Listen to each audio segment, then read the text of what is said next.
and our minds together as one to be strong. And but could be, I ask that you watch over all the ones that are suffering at this time, and that they are blessed as well. The ones that we have left home and the ones that wanted to be here and couldn't be here. I ask of you at this time, could be that you let the food be medicine to our mind, our bodies, and our spirits. And I also ask of you at this time that you look into my mind and my heart for all the many things I have overlooked and forgotten in this day. Om Matakliyas, all my relations.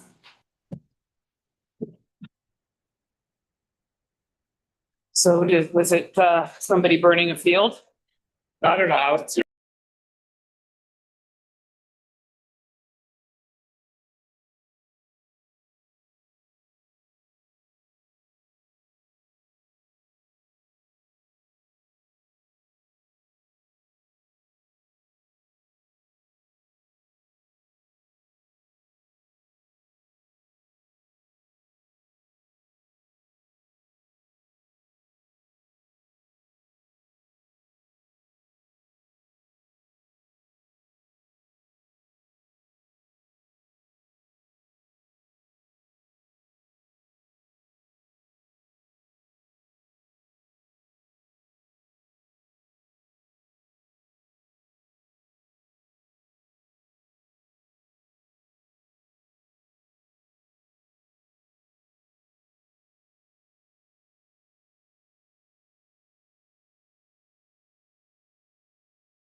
I'd like to welcome everybody here tonight for the Village of Lytton Community Conversations.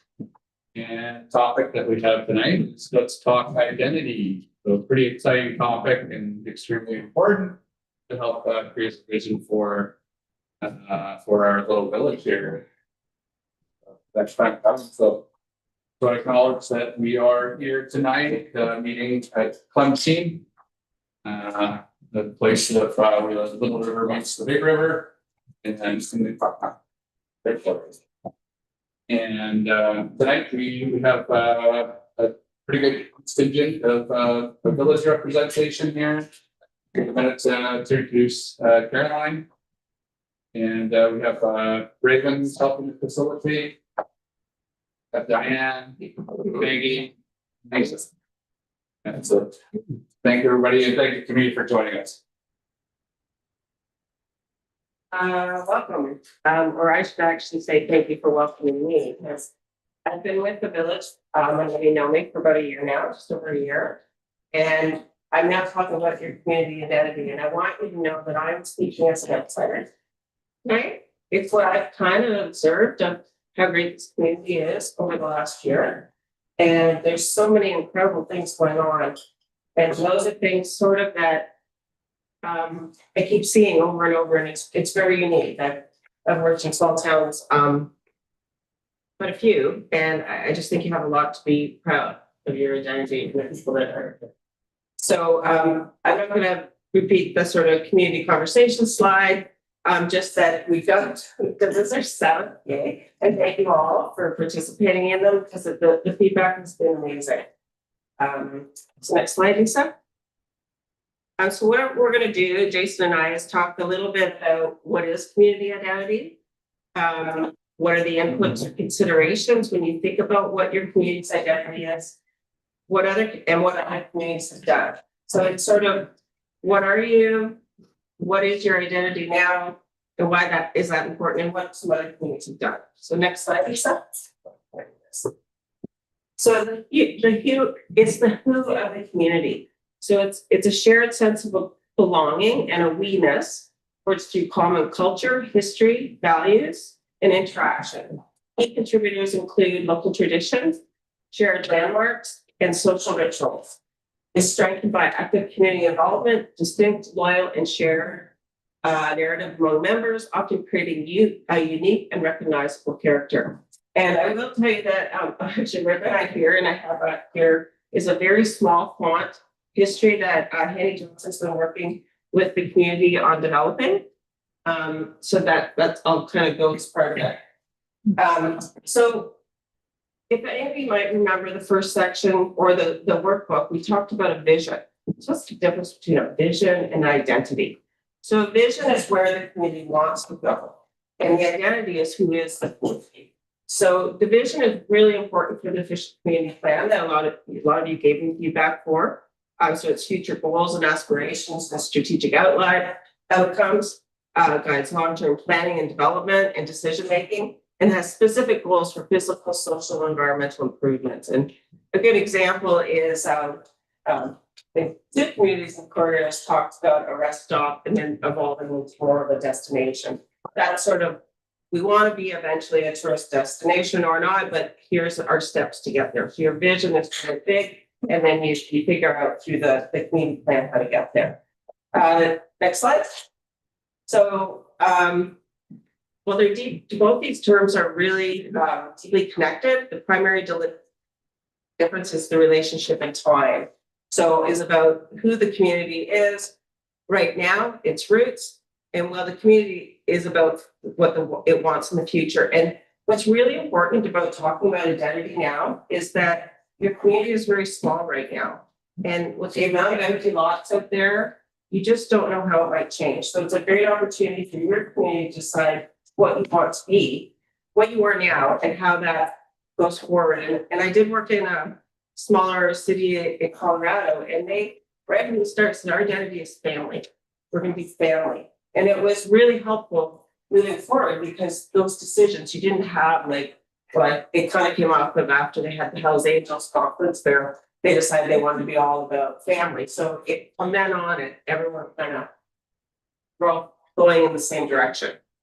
So, and those of you that filled out the workbook, a lot of people like Powell River. So here's an example, a coastal city with a proud heritage, diverse local economy, and a sustainable future, environmentally, socially, and economically, with a supernatural setting, vast recreational opportunities, and vibrant arts and culture services. We are a community for all ages, the Pearl on the Sunshine Coast, and we continue to work collaboratively with the regional district and the Hyman Nation neighbors to foster respectful community inclusive for all. And then their tagline is the Pearl of the Sunshine Coast.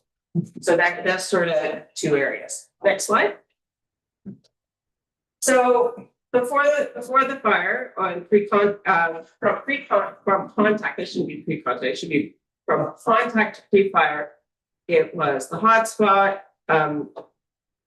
the 69 communities is in the answer. That's what existed. The street signs, there was the caboose, there was the hotspot. I think that one's the rafting capital of Canada, and then just the two forks, the forks. So those were a lot of things that have, and maybe those are still great. And that's a little bit of why we've asked you that first question. Next slide. Now our community identity. And again, I'm speaking as an outsider. And when people say, oh, where do you work or whatnot, the fire is obviously your identity right now to the world. There was the general report.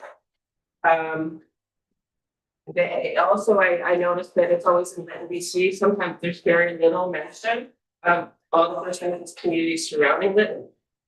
So the identity seems to think it's just the town when the town or the community is so much bigger. So next slide.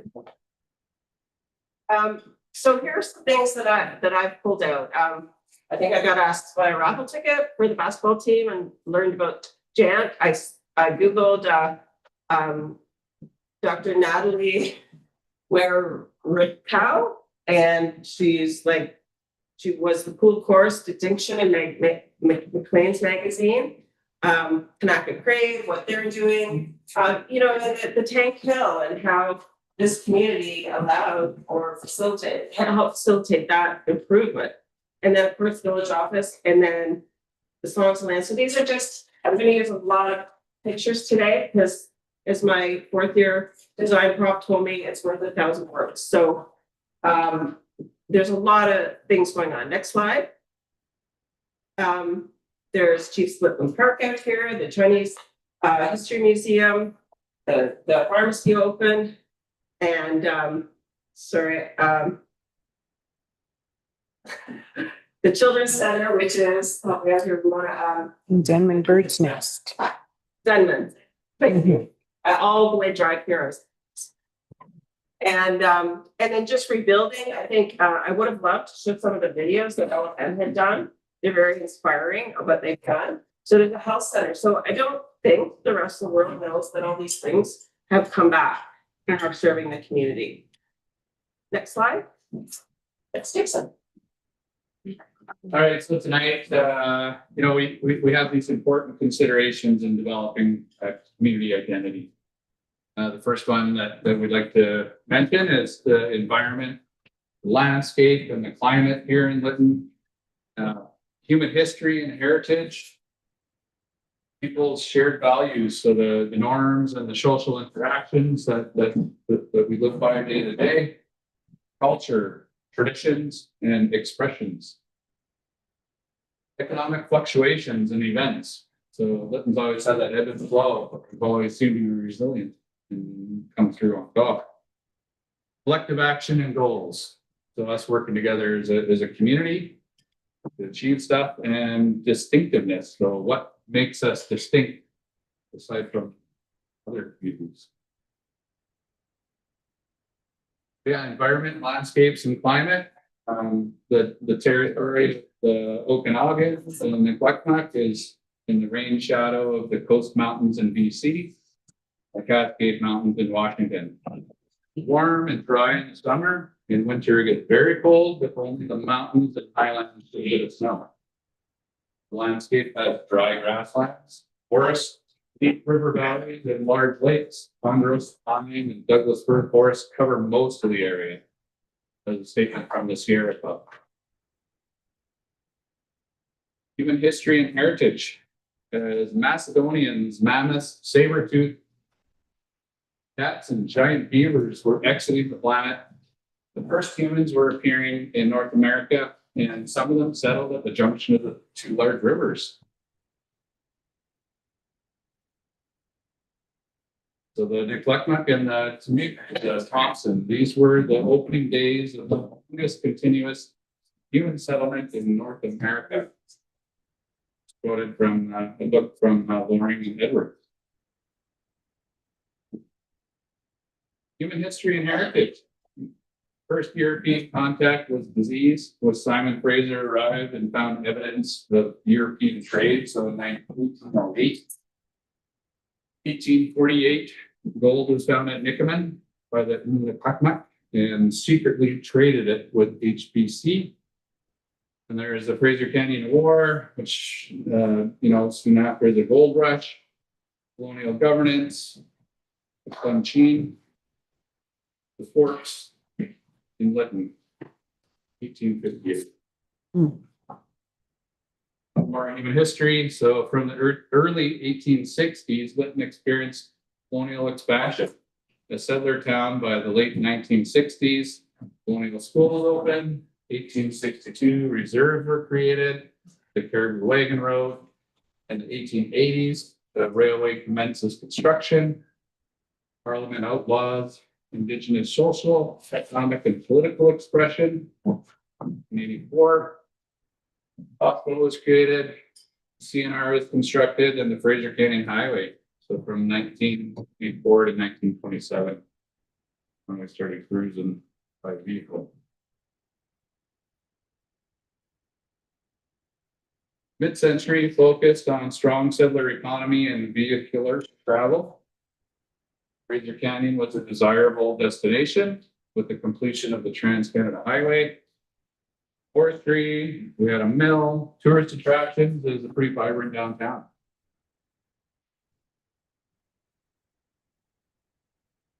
The next slide, we're going to talk about people's shared values and norms and interactions. And often, historically, we have May Day, which has been a huge event for Lytton, a banner event where, our community naturally comes together to pull a May Day up, no matter who the organizers are, whoever has the time, what have you. We just naturally gravitate and plan and make these things successful. So hands up to everybody for that. We've been featured in some shows, so the Still Standing. We host, often many community events like your youth wellness day, and a real show of collaboration and whatnot for the village town is Kanakabar really leading the charge and being able to get some funding to help rebuild Split Lodge. The future one in almost low-standing business survived the fire and stayed with a steady hand was Cosette Gas.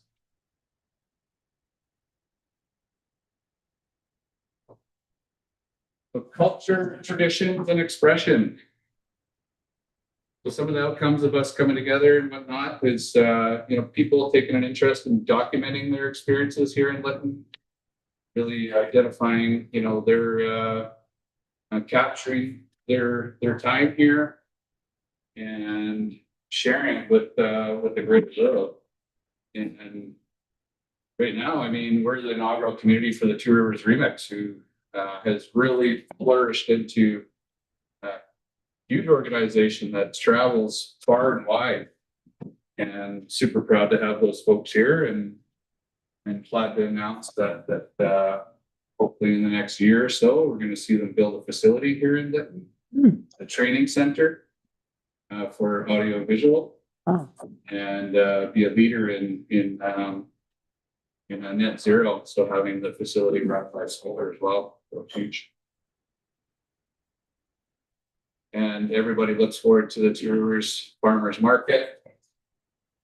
The keystone in our community.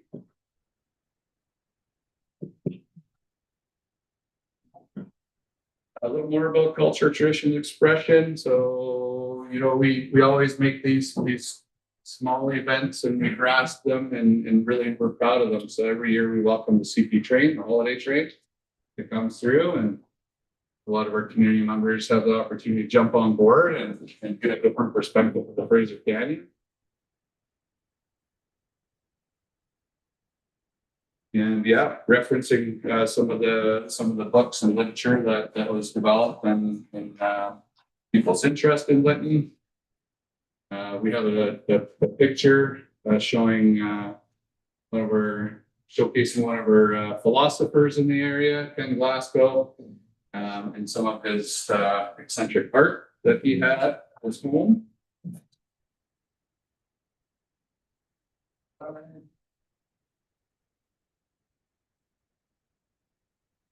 Yeah, so in this graph here, you can sort of see the ebb and flow in the economy in Lytton. Really just given a timeline of some of you know the highlights of industry here. So forestry and lumber mill played a huge part in helping us raise our families and be able to create a our community members. And it kind of shows, you know, how you know, the early 50s and 60s where the Trans-Canada Highway was a major travel corridor for folks. And then you can see right there when the Coquihalla opens with the toll on how really our economy was kind of down on the downtrend.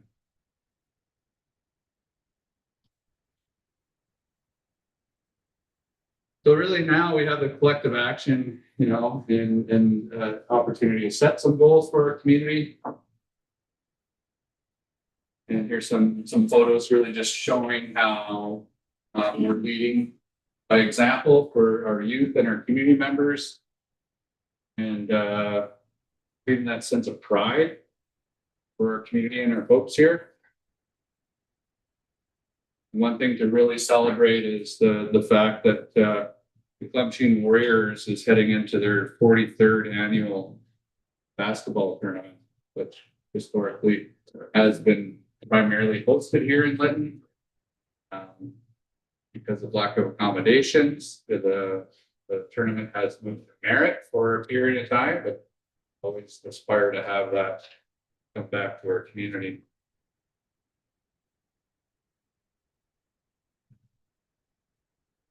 And distinctiveness, what makes us distinct from everybody else? We're one of the only remaining places that has a cable reaction ferry, which is it's an everyday business for us to have to travel across the ferry when we do. But folks that are visiting the area really find that a spectacular reason to come to Lytton.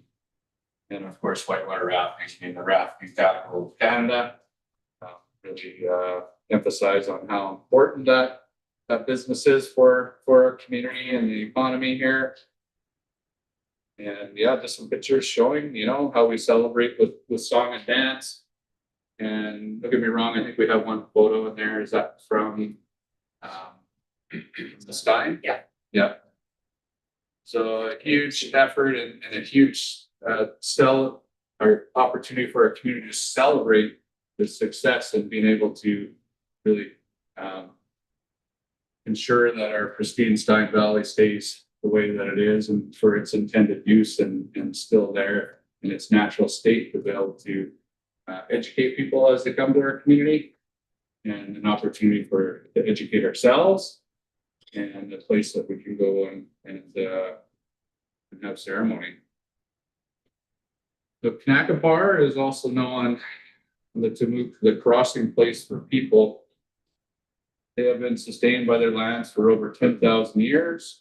Now the Kanaka Band is working to establish a 320-kilometer Indigenous Protected Conservation Area, so IPCA, in the territory, ensuring that the land, the culture, and the watersheds and the ecosystems continue to thrive for future generations.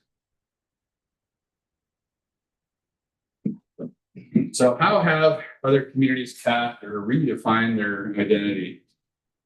We'll take a moment and have a look at Fort St. John. So pivot from a remote energy community to place to get ahead.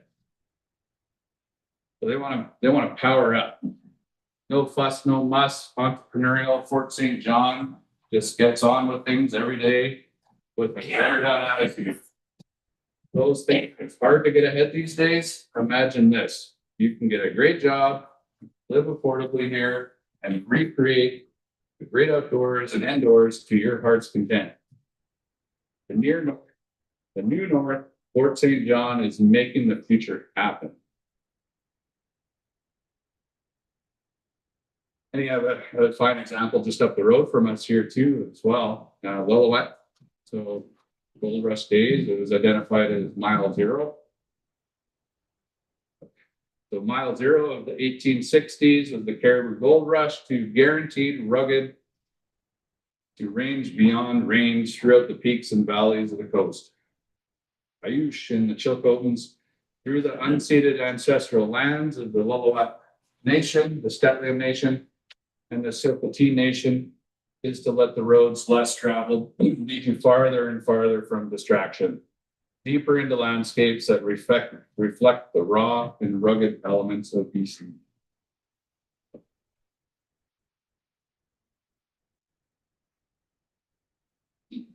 So some other examples on how other communities have tapped or redefined themselves. We have Merritt, the capital of country music, to the future overflow production hub.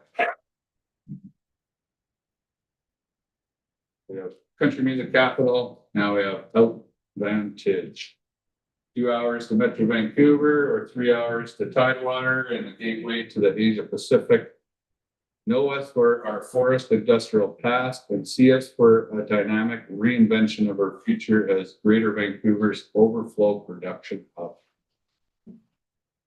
See some of that in the news lately about how they're constructing and establishing a data center, which everyone was scared about. And with a little bit of education and a little bit of thinking outside the box, they've created a closed loop system where there's no municipal water that's utilized for that facility. New York. So in the 1970s, New York State redefined its identity from a dangerous, filthy, and bankrupt urban state. And Love Canal contamination in the late 1978 with the I Love New York campaign and supporting initiatives. What we'll do is everybody, if anyone have any more of these questions, the thought was to sort of do this presentation, you might thinking a little bit of what you think of your identity, maybe, like I said, from an outsider, telling you what they see when they come to this town. And so additionally, like, does anyone have any questions or kind of comments, statements, errors, if those get correct, as it relates to identity, other than my typos? Because what I could do is I could respond to some of the question that was, what's important traits that should be captured and considered in Lytton's identity? And sounds like we had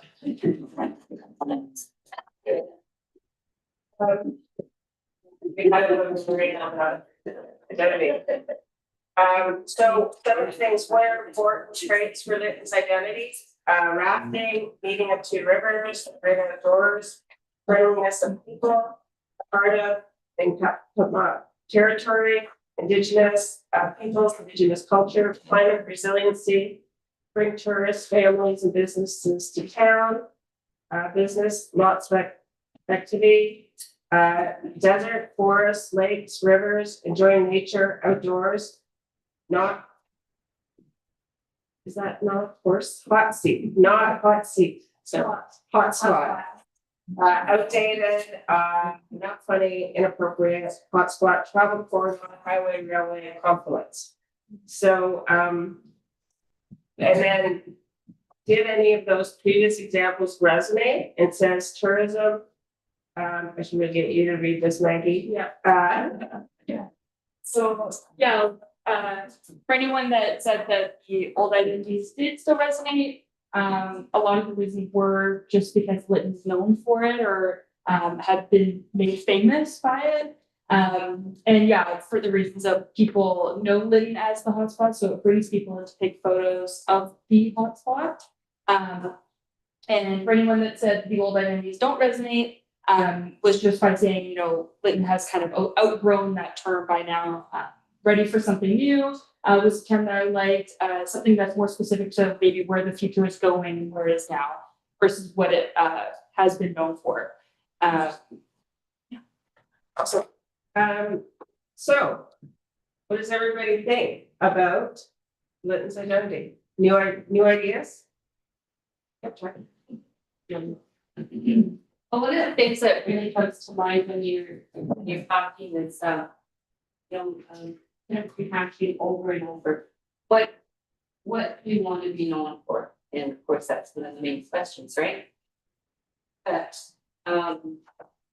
where I'm thinking is, can we pick a season, the winter or the fall, summer or spring, to have one huge fest of some kind? Like a winter fest, where, everybody kind of works all year round to prepare for this amazing event. I'm not quite sure, my head's not around that yet, what it could be. What would be the identity that you're interested in? It could be far reaching, it could be, what's Lytton like in the winter, or is it outdoors, is it business, is it? Yeah, and something like that. Really focusing on at least one huge event, where it's going to bring a variety of different types of people to this, where the whole community can really focus on a really big event. And then that way, and we want to make sure that all the businesses are going to be able to. Thank you. And sport. So then the identity would be something like home of the Winter Fest or whatever, world's great, world's largest. Something like that, something in the spring or, some, I really don't know. I don't know if it's almost like how Calgary is known for the Calgary stand, Right. like the one event that they have everything else on. Yeah. And, maybe it would be a rodeo. Who knows? But,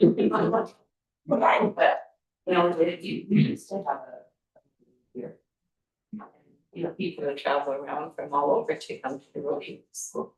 And identity is often tied to something that's already natural. It's just lifting it up a bit, like the Riverfest. I'm assuming that's how it happened. I don't know how it started, but often it's kind of sharing your amenities with the world or with others. Yeah, or your culture.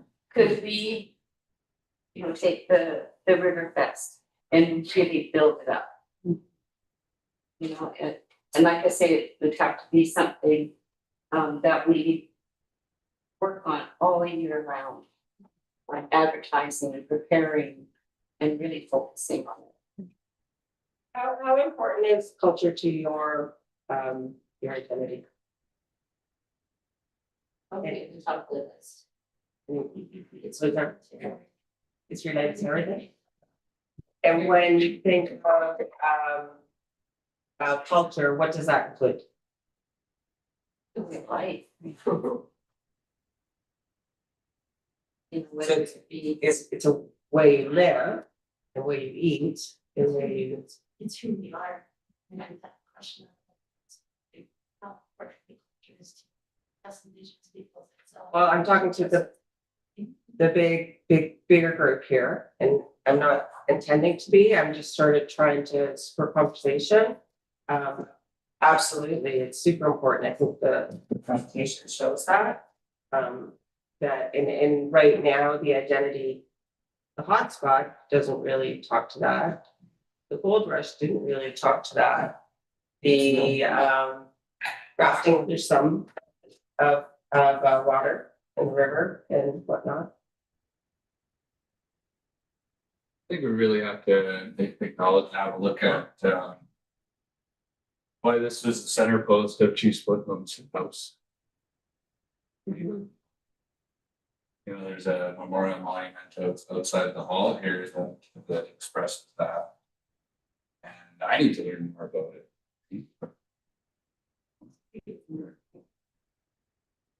I'm all about reconciliation and we talk about roots and we talk about who we are as live. And we have been around even before 1881, before Commissioner, what was his name? Or Reverend came in and gave us 56 visitors for the First Nations. When I think about the village of Lytton, I'm not just thinking about the people in the downtown or the people that live here. I'm thinking about everybody from Lytton, First Nation, Shrepa, Siska, Kanaka, even Footsbury, because they come down from the service as well. And then I'm also thinking about what was this place called before colonization, before everything that happened, where we all got separated because we were all in that before. And let's talk, how do we go back to, how do we start the bridging and working along of everybody in town? So the thing that sticks up for me for identity, we as people already know this area as the heart of the territory. So we've had a lot of individuals from Scotland all the way to Merritt, all the way to Ashcroft that would come here together. So in my eyes, it's not just the village of Lytton and down to up to Footsbury. So I'm trying to think of how can we, I feel like I'm always, it's 2025, where we as a people are still having to speak up and say, hey, we're here, and how do we start working together? We're having these kind of conversations, we're talking about ethnically, and I think the rest of the world deserves to hear more about the Indigenous peoples and how we're included as the village of it.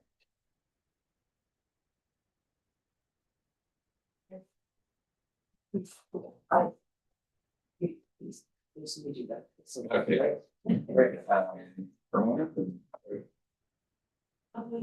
Yeah, I think what a beautiful opportunity to bring this out together. And I hope we forget to like answer this question in an hour, right? So, but I'm really happy to be here and, be part of this conversation.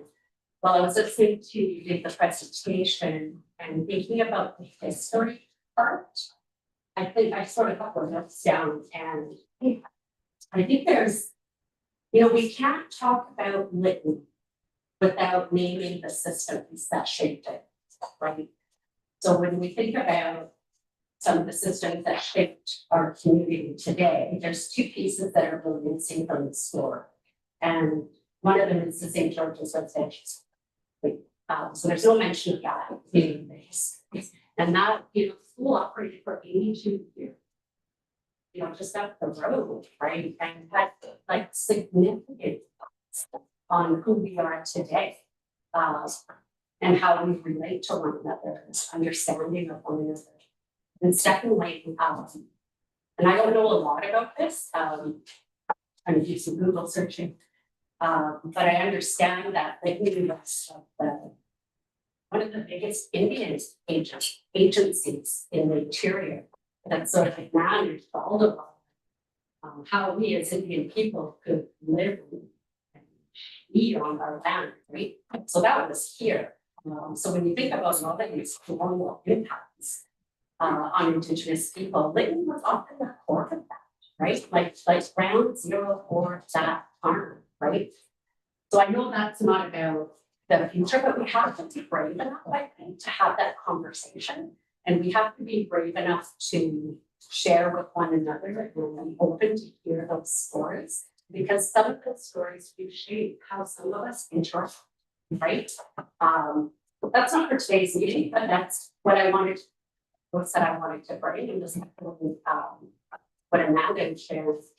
That I think as an influential person, like I never describe myself as I'm Ramona and I'm a Shabbat Indian band member or a member of.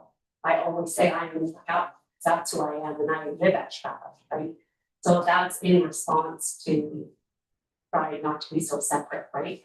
And when I think about our community, like, you know, it's really scary, please. We've had, like, we've met people for each other across our relationships, right? We have built like some really beautiful relationships. And I just feel like since the fire that, you know, it's been hard, right? To sort of come together as community because their place is gone. Or our infrastructure is gone, not our place. So when I think about how do we solve this together, the question that or it's an invitation, and maybe it's already been explored, but there's a real opportunity within BC right now to explore, so basically to get out of the local government act, and that's to actually create our own charter. Right, so I understand the visual community plan is, you know, part of the charter process. I'm not that familiar with the local government act, but I think there's an opportunity to do what Vancouver did. Vancouver is the only city that has its own charter operating completely outside of the local government act. So when I think about shaping our future, collective future together, that means having an equal space at the table. Right, and right now we're at different jurisdictional tables, and I don't think that's because we want that. For the most part, I think that's just because that's what government does. They have to operate there. But there is a real opportunity here to seize a different way of true shared governance. I don't know what that would look like, but I definitely think it's worth a conversation and like going to government, going to the province and saying, hey, you know what, this local government act BS is not fitting our reality today. Like, we're so unique in this way, that way, the other way, right? Can we perhaps get out of it and explore a completely different charter, have our own legislative rules? Okay, so that's what I want to say. But I think let's cool. And I really do want to see you know, I don't plan on going anywhere. Nice to see that one of my kids has decided to come home and stay home and so forth. So when I think about what comes up for me is not that it's not a building, it's not the road, it's not any sewer thing, it's a relationship with the people who live here, right? So that's when I think of identity, it's that. And we think about the two rivers and what happened, how we think of that confluence. It's the meeting of the two rivers, but it's also where Coyote's heart is, right? And that's where the blood mixes. And I always thought that was such a beautiful, like when you think about it, like you guys have been here forever, right? And there's people who've been here for a long time and have left, and their heart still wants to come back. Right, there's something about this place that people, it just resonates with them. And I often wonder if it's because of the spirit or the energy of that story of where the Coyote started.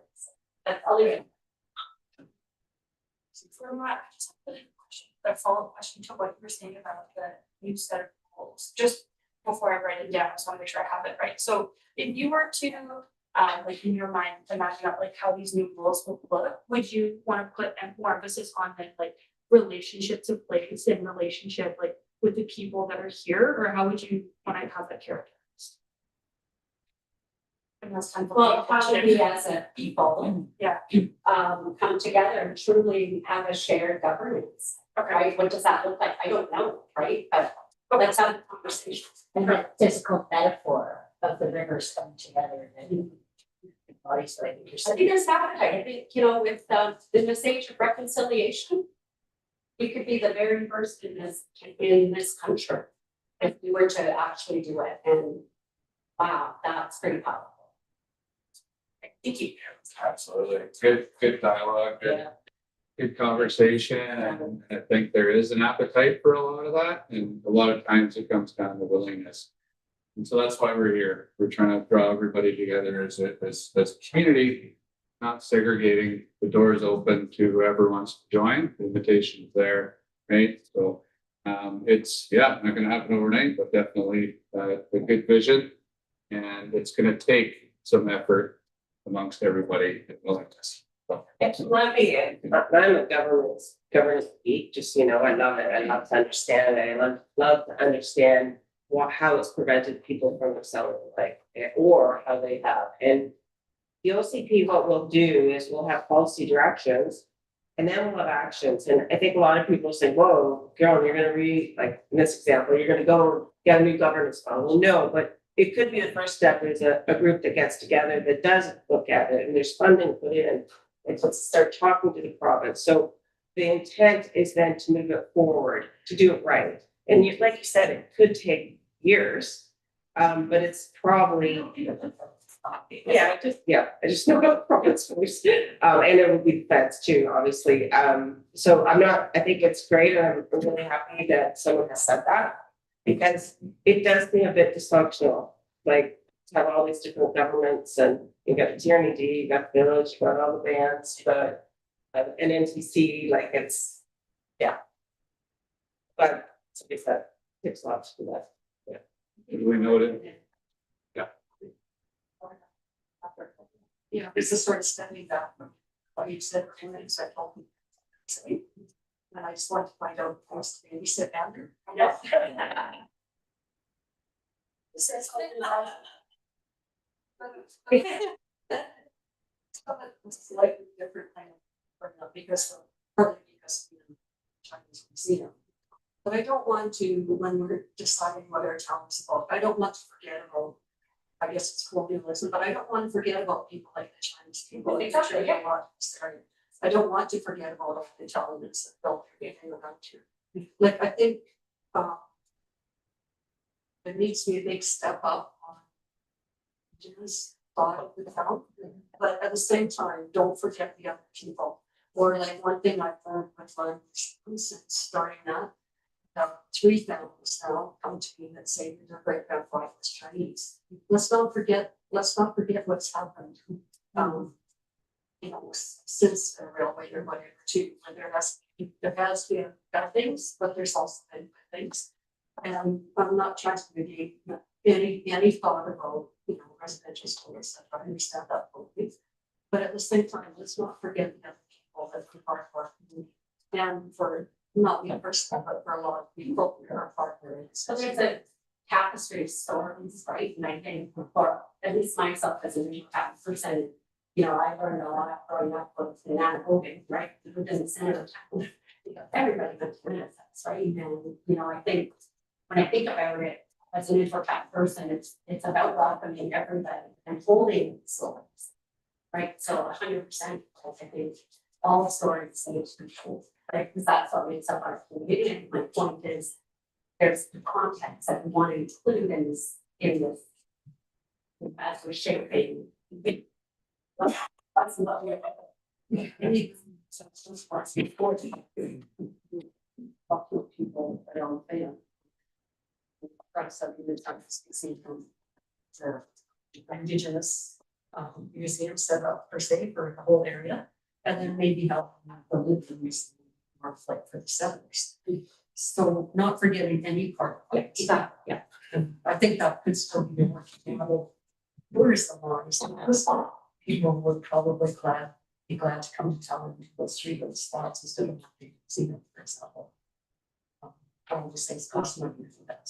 I just think we don't ever have that opportunity to have those conversations or even ask those questions to learn about even each other. And so those are good conversations happening.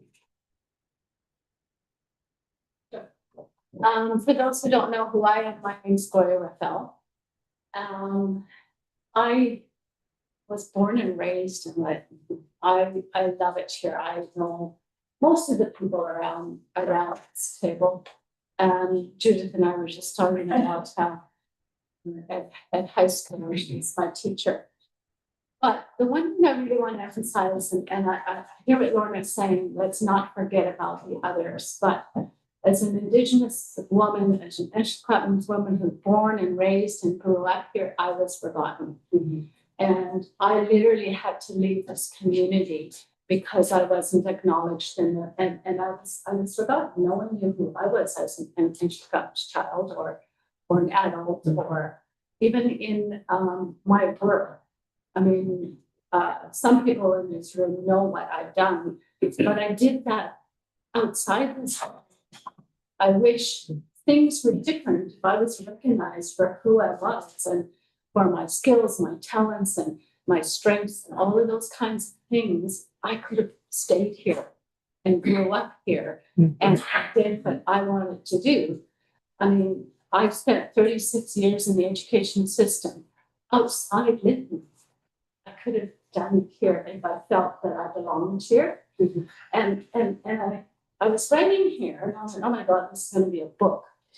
I said, growing up in Lytton, I felt that as an Indigenous young girl, I was an outsider looking in. And part of that was I saw only non-Indigenous people who owned this town.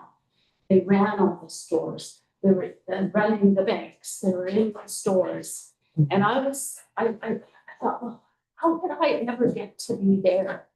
There's never a path for me, the banker or the grocery store owner, et cetera, et cetera. But I left and I got to be all of that stuff.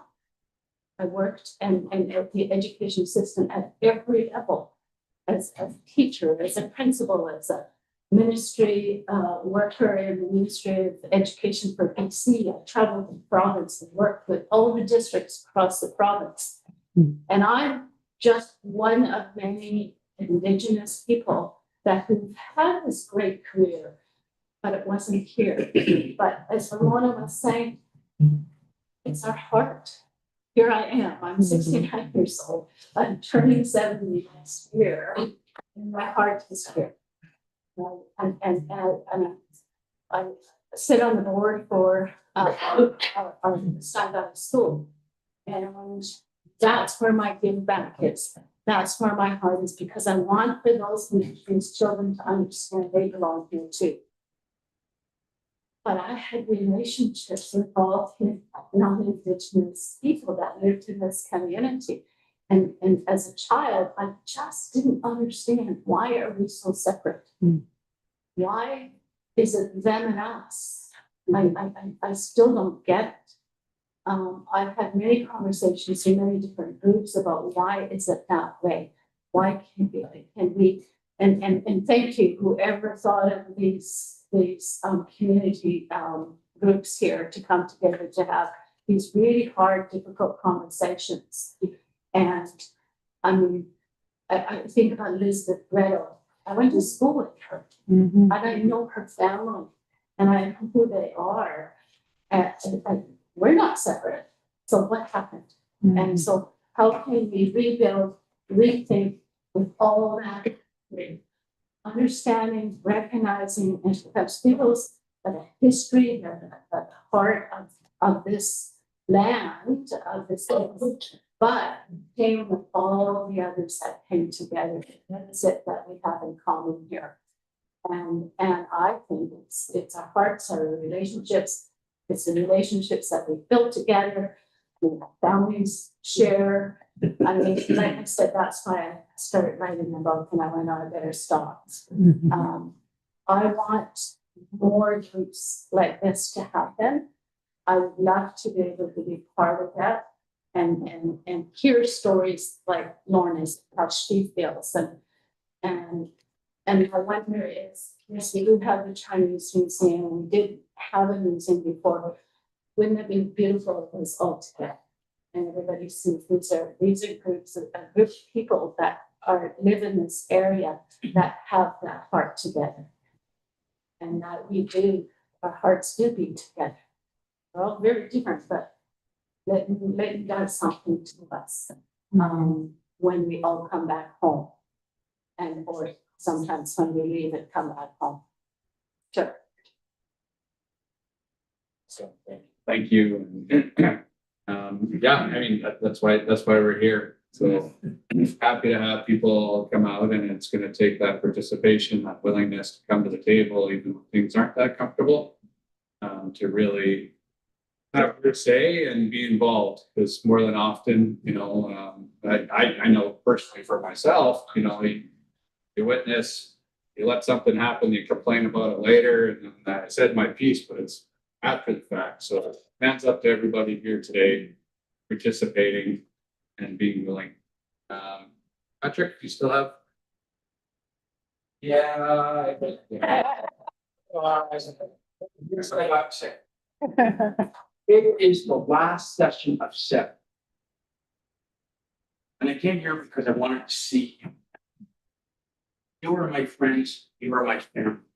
This is not my home, this is our home. What is our vision? What is our identity? We choose to live here for a reason. I remember the first day I met Nonies. I remember the first day I met Judith. I remember when I met Lorna and Bernie, and I thought that'll never work. 50 years later, I'm bringing to the billboard. I brought people to Lytton. Oh, I can't leave off Jim.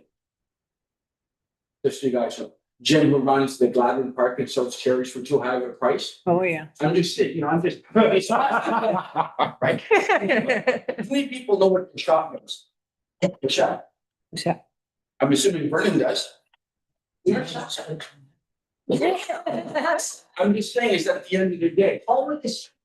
That is not being home with this. Good try, Gina. We talked about May Day. We talked about Riverfest. We talked about the Warriors tournament. What about this one where there was over 1,200 people last summer? Mm-hmm. Mm-hmm. Why can't we have May Day, Intercounty Day, Riverfest, the powwow, the basketball tournament? Yeah, we have to build our community up. Farmers market. I've already rented. I'm spending $300 in campground fees in Merritt to go watch the basketball tournament this weekend. It cost me nothing when we, well, actually, it did cost me a lot of money.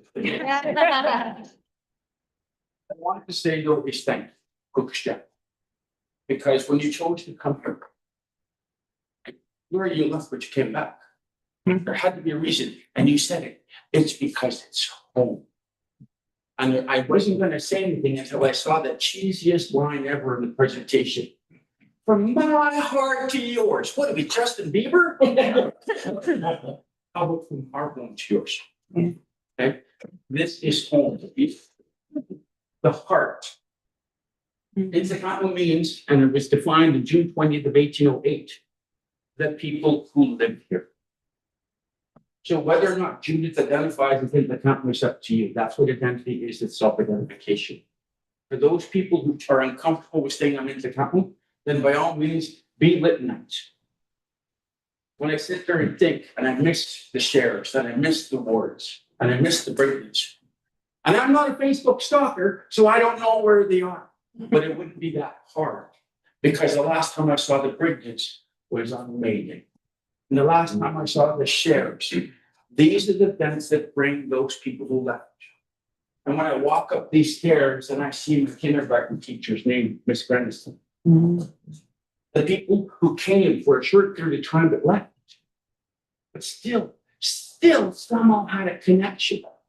And as Ramona said, it's to a place, yes, but it's to its people. So I just wanted to really, really thank you all for all the hard work that you've done.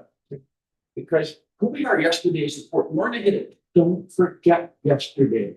Don't forget who we are today. There's the work today that will determine who our children and grandchildren will be. And I hope that they will still call this place home. And I've shared it many times that Lytton will be the safest place to be. And I know the first person who's moving here is in the room now.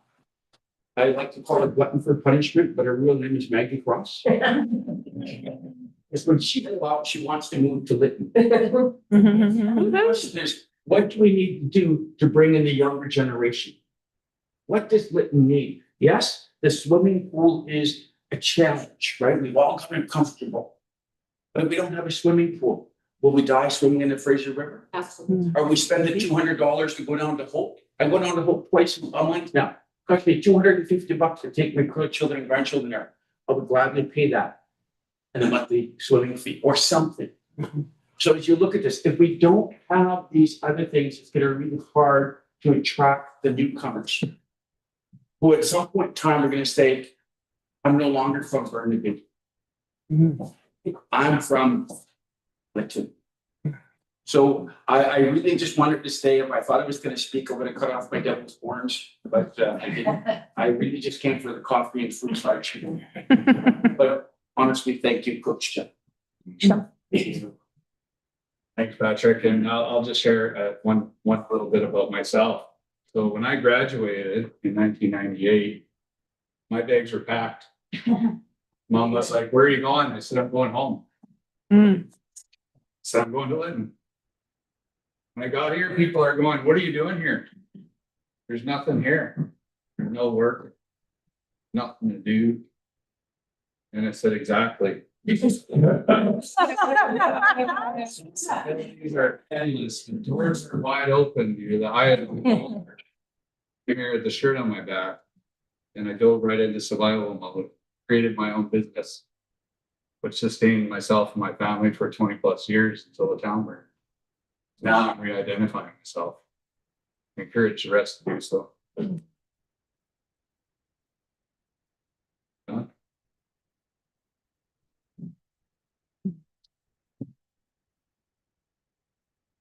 Thanks for coming. Thanks for the invite. One of the things that was mentioned, the Chinese people came here to build the railway and died on the railway track. Something that isn't mentioned is St. George's Indian Residential School. I worked there for 10 years with this process of finishing the book. Another thing that is of significance is the tourism study commissioned by the village of Lytton.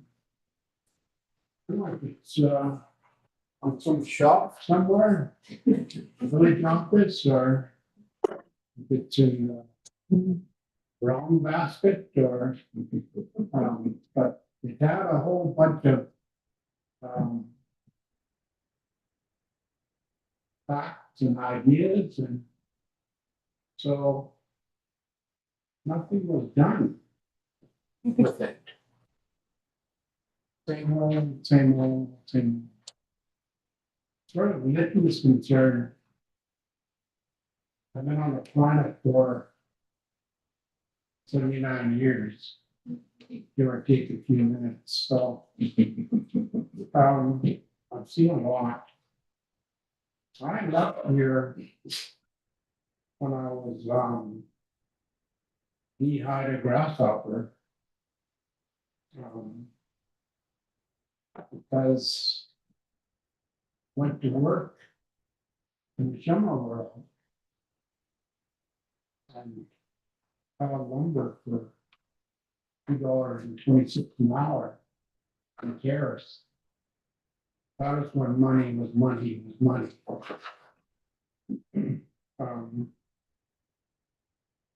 I think that we as having people need to work with the Chipchamas, with the village of Lytton, and share our ideas like tourism and stuff like that. The other thing that wasn't mentioned was Lytton. He has a cross up here. With a bunch of unruly gold miners that came here from San Francisco and decided to rape, pillage, and kill some of our people. And there was a major thing back then.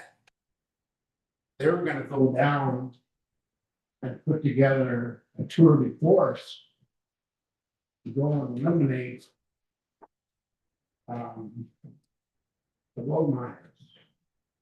But Clinton said, hold it.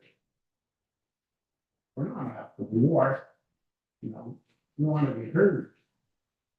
I think the Governor General might have come up too, I'm not sure how to read my notes, you know.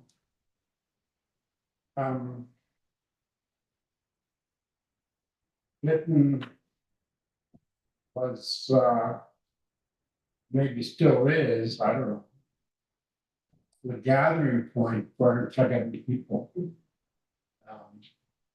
In the notes from Fraser River Encounter, there was a major meeting in here where they talked about self-government. There were about 1,200 people here, and they met for 3 or 4 days. But I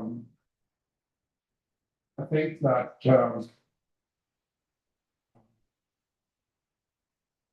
need to work together or continue to work together as a unit. Do more of these things where we're not throwing stones at each other. You know. That is notwithstanding the fact that the Shempemas came and preempted our land. They preempted our land. Like other people and Chinese people weren't allowed to preempt land. Why? Why is that? To benefit the Shempemas. The gold miners came. Mr. Ball preempted the St. George's lands, preempted Block 47. You know. Those are facts, you know. And then Spencer came in and he may have preempted Earl Store lands, which is a huge piece of property right in the middle of this. You know, was that fair? You know? The other thing of great significance is the Colleton decision. The Colleton decision, and now another decision on the island is saying that we as Fleckhaven people, we have rights to the land. We've known that all along. In the book by the chief from Vesuvius, he talks about that over and over and over, you know. There is outstanding land issues with the Fleckhaven people. None of those have been sorted out, you know. And it's just not a matter of kicking all the Shempemas out and us moving, and we can't do that, you know. But there's another case on Vancouver Island where the Court of Appeal has said that this certain area is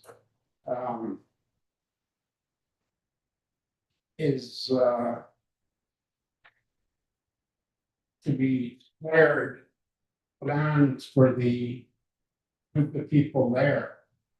And it's the same thing with the Caribou Chilcotin. They want a court case over there, you know. So all these court cases and all of our rights, do we keep on going to court? We settle this in court? Let the judges decide what we're gonna do? Or we work together as sensible people and get the job done. Thank you. Thank you, John. I agree with a lot of the comments that are made. I'm just talking from the point of view from being admin on Lyttonites on Facebook page. And bring a little levity to the identity and the vision of what regular people say over and over and what they don't get. And I really understand where Gloria is coming from us and them, and it's trying to explain to somebody on social media, well, that lot of land downtown, not everything can be built like tomorrow by the village because they don't own that and they don't have the money to do that. And then they go, I don't get that. And then somebody says, I just want everything that we had and I want to have our community back. So this little strip of land that we have here with the vacant lots has a lot of potential to do everything that everybody here is saying, to bring the heart back, to bring the community back. But we need the willingness of whoever owns those properties to find some investment dollars and to build what is appropriate for those meeting opportunities. In the past, it was big things like great big gold hotels, and we had a meat market, and we had a bakery, this sort of thing, right? People liked it. And before the fire, we had a post office and a bank, and we had a grocery store. We didn't have a liquor store, but we could buy a bottle of wine downtown. So it's whatever's appropriate for where we want to move forward, how we want to gather. And Gloria, and Jackie really resonated with me, both the festivals and things. So those are things, but at the same time, every day, people say, I want our Lytton back. So I'm just gonna leave it there. I don't have an answer, but I just know that it's hard to explain to somebody on Facebook. The village can't build back all the things that you want. And they get really, really upset because such and such a thing is being built before a grocery store, for instance, right? Yeah, and there's things like, the first use, one of them is the village as municipal government can't help business, which is different than First Nations governments, I believe. I've seen a few times, but so there's the reality is that municipalities are just subjects of the province. Right. And the province will take that away. Ramona's comments coming in with the chart, right? Yeah, and I mean, certainly things I've thought of, like, I spent time like in Smithers, and they're very integrated communities well at times, and like, why is Lytton? Like, hasn't someone done this before? It seems sort of bizarre that it hasn't happened yet. We have a few comments. Okay.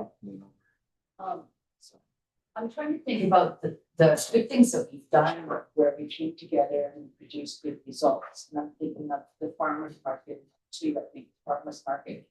And that was the result of the Siska Ridge and Canyon program, and they identified how we could develop economic within the village of Lytton. And so there was the radio station, which we still listen to from time to time. Have visitors that come and go, wow, that's a really cool radio station. That's still going. And internet connection, Lytton came out of that, and the farmers market. And that was just the group of people, regardless of their affiliation in the hierarchy of politics, they were just regular citizens from the extended community. So it's that inclusiveness, I think, is probably what we want to have as part of our visions. The inclusiveness of paying homage to the original inhabitants, but also recognizing the contributions of the settlers or but I'll call them that came after. So there was the farmer's market. Then when we had, the Paralympics. Paralympic, we chaired a group that was from the extended community. We had, Greg was part of it, Andrea was part of it. We had a big celebration in Lytton. We had, the Paralympic event. May Day's all attention of the wider community. Whoever we can rope into helping with that day or whatever. The Indigenous in June, Indigenous Day, Riverfest was also dependent on the support and actions of the extended community, Zemlin, various bands, businesses or whatever. But to me, those are things that we all sort of go, oh, that feels like home, that's sort of Clinton. And it's because of the organized groups were inclusive of the wider community. And I have to say, at the same time, I just wanted to relate to something that Ramona said about residential schools. Because I came here in '70, I lived at 9 Mile on the west side. And the kids were there all summer. And then at the end of the summer, the kids disappeared. And so where did the kids go? And that was the first time I was ever aware of residential schools. So there is no doubt in my mind that it has caused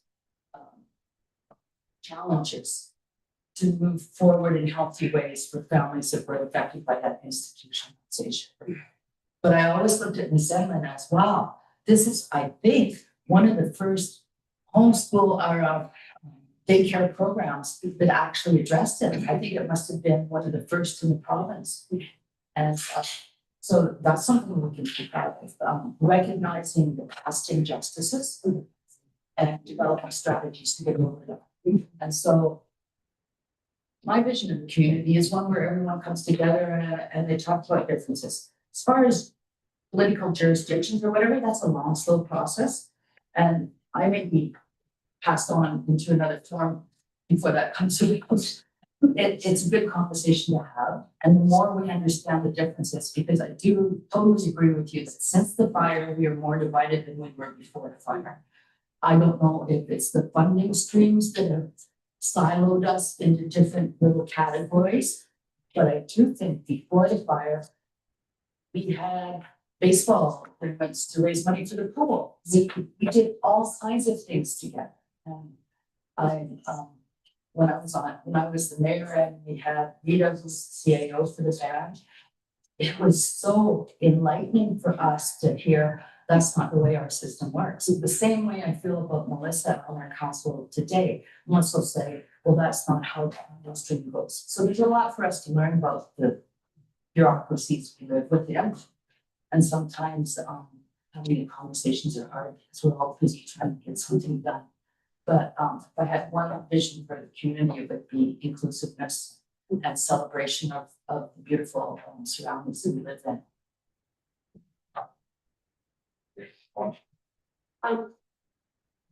A couple of comments. I think that governance, I feel like it sounds like sometimes, oh, they have to put that to the side, because we know what governance, the bureaucracy is slow. That's just going to take some time, but we'll talk about it. So I guess the invitation here is think about COVID. We were able to shift it. Right? Policies were changed. How we lived as people were changed. Policies like government changed, right? So I think about that, how quick we were able as a whole world to shift how we lived, right? So of course, there's a lot of conversation that needs to happen around that question, but to be very mindful that it can't stay in that space. And we have to keep coming together. I guess what I'm seeing is since the fire, we've turned away from each other when we should have turned inwards and towards each other, right? And I think it's systems such as the municipal system, which isn't Denise's system, it's not Jezebel's, it's not, Jen's system and Ronnie's system. but it creates these rules on how we're even able to talk to each other, right? And it's like, wow, we had our own way, our own charter that just wasn't as restrictive, perhaps where we want to be able to be a good conversation, but I think this conversation's moving forward. I think we just need to be ready to ask questions and to be open to learn and not be afraid of and just keep trying, right? When I think about the lack of engagement, the official community part, I think everybody comes back to the charter, right? Like we're just like an add-on to this, right? And I spend a lot of time with different governing bodies, and they want to sit government to government to have these conversations. They don't want staff involved, right? It's mayor to chief, it's council to council, right? So it's just an invitation. Not really, but like it's the challenges here are not because we don't want to. It's because there's something in the way, and I'm not sure what that in the way is. But it's for us to keep trying and keeping it in discussion and keep turning it into one another. Because all due respect to everyone since the fire that's been called forward to come and help us, because we're all traumatized, right? Like it's hard, right? And we've had several people come forward from the outside, such as you, Caroline, Diane, Ron, Leslie, and whoever, all these different, all these different players that have come in to help. I think we're all grateful for that, but sometimes I feel like they don't quite get it, but we need to have that opportunity for just space, I guess, for us to have that conversation about this identity, right? And for us to be good at informing the system, right? So I think about how do we get young people here? I think this question we need to ask the kids.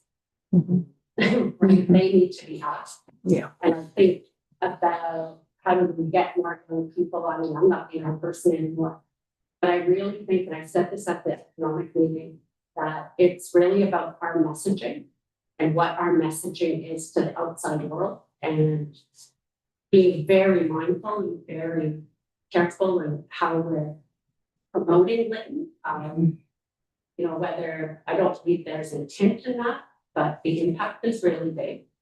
And there's some like contentious issues like archaeology, right? And for me as an Indigenous person, it hurts because I feel like I'm in the way, right? My history is in the way, right? When I see the OCP plan or the questionnaire and intrafamily relationships and ranking reconciliation was a question, I was like, I cried. Like, this is 2026. Like, this is so hurtful. And I think talk about that, it's not hurtful, but I want to go back a little bit to the governance, because many of you know that I went to Whistler in 1989. Whistler has its own act. And it was able to do it because it was powerful. And the one thing that Lytton is this area is quite powerful. The whole country loves you and adores you and wants you to their church home. So it's a really good question. And I would say on the different point, the Premier is having a heck of a time right now too. So it's complicated. I definitely have looked at it as a planner, and it's needed. It's basically racism in half the laws in the province. So I don't think that was ever the intent. The intent was, what do people know about it? Do they know about it? So that's where we went with it. Sorry. I just wanted to comment real quickly, Caroline, that I'm not saying that the question that was asked was hurtful. It was the impact on me, and that's what matters here. Okay. Thank you. Just that one real quick thing, or two real quick things. First of all, Gloria brought up some feelings for me that I wanted to really.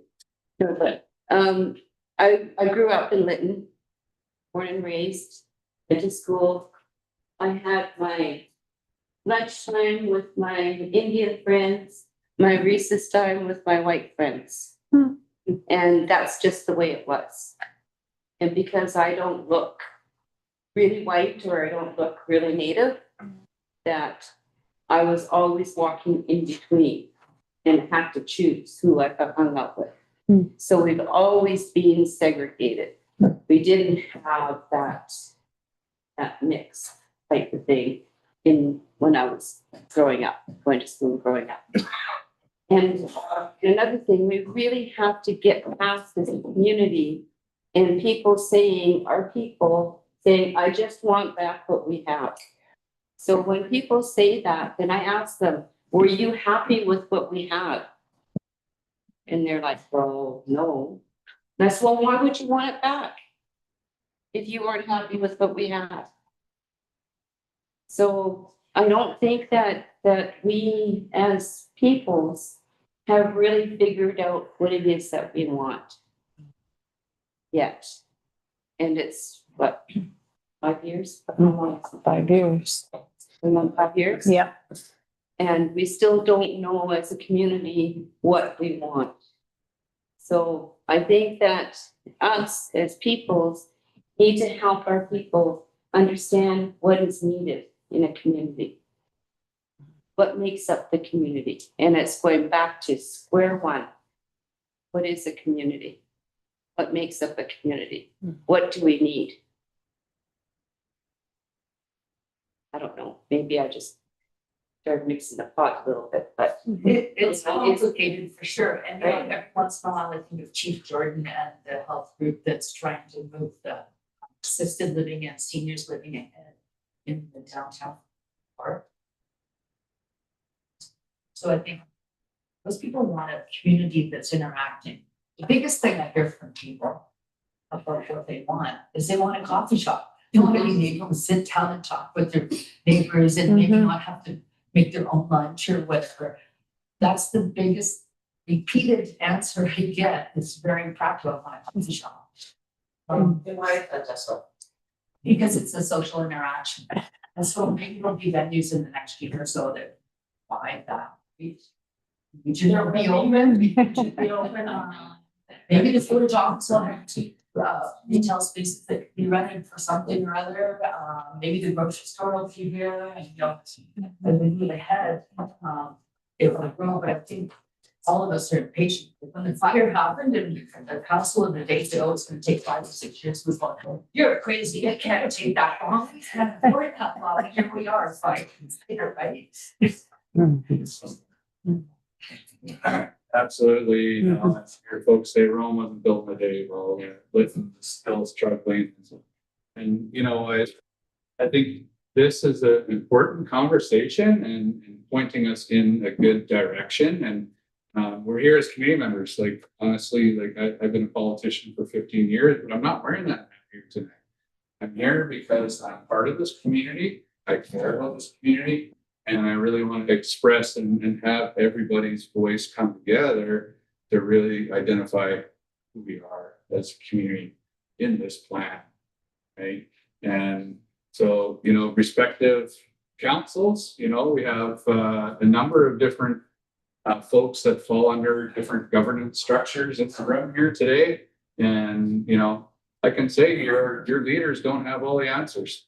And I wouldn't expect them to. I'd expect the community to inform them, to tell them what's important, to help guide them as a community so that everybody benefits.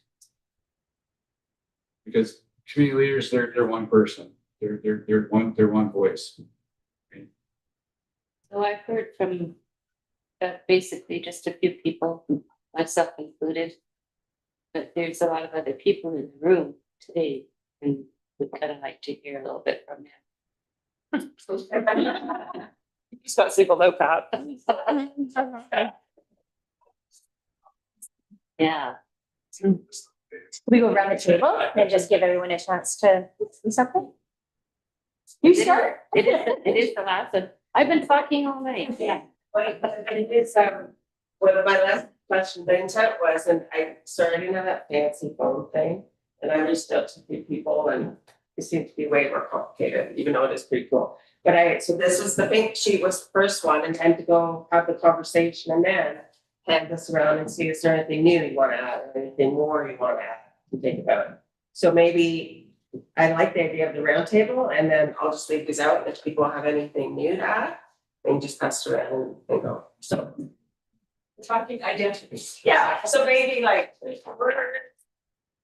Or more. Carolyn, as part of that OCP process, are we looking at like a new slogan? Are we thinking about This will talk, I would think that might be something on. come out of this? This was really just to talk about exactly what we talked about today. Yeah, Big picture. big picture. Yeah, I don't trust myself to be a branding, although we will be doing, we believe, I don't know, development strategy, and it would be great if it's a very wide one, not just that. But And I think there's an elephant in the room around the naming of Lytton. I've heard from a lot of people that would like to see it return to its indigenous name. Oh, I've heard some pretty powerful comments about that. Yeah, I think it's but hot button topic. It's kind of the elephant in the room. Interesting. it's hard to be, I don't know, like, you get used to it, but then it's named after some poet. Yeah. Who is never here. Yeah. First steps up here.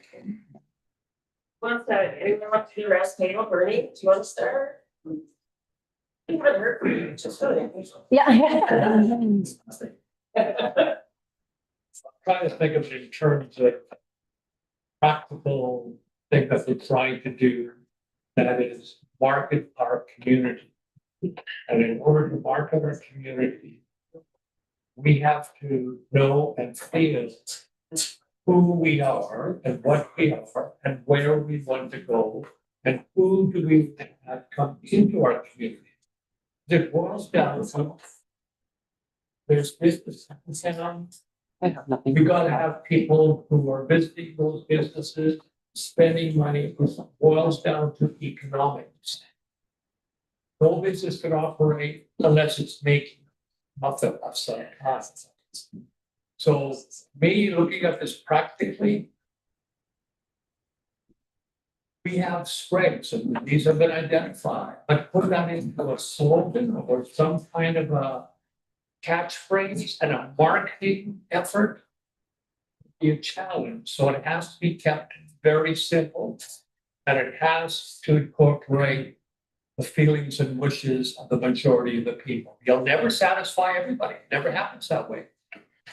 But if the majority of the people want to have a certain approach to this is what Lytton is. I mean, Lytton used to be the slogan for a long time, starting in 1920, was where friends and rivers meet. That was the slogan here. And everybody knew that slogan. Everybody knew it was a day's drive out of Vancouver to come to Lytton. Now they stay in the Lytton Hotel, but everyone was here then. Anyway, I'm talking. So it's, I think we have, at the end, we have to be very practical about what we're doing. And that'll be a challenge, but I know it can be done. Sheila?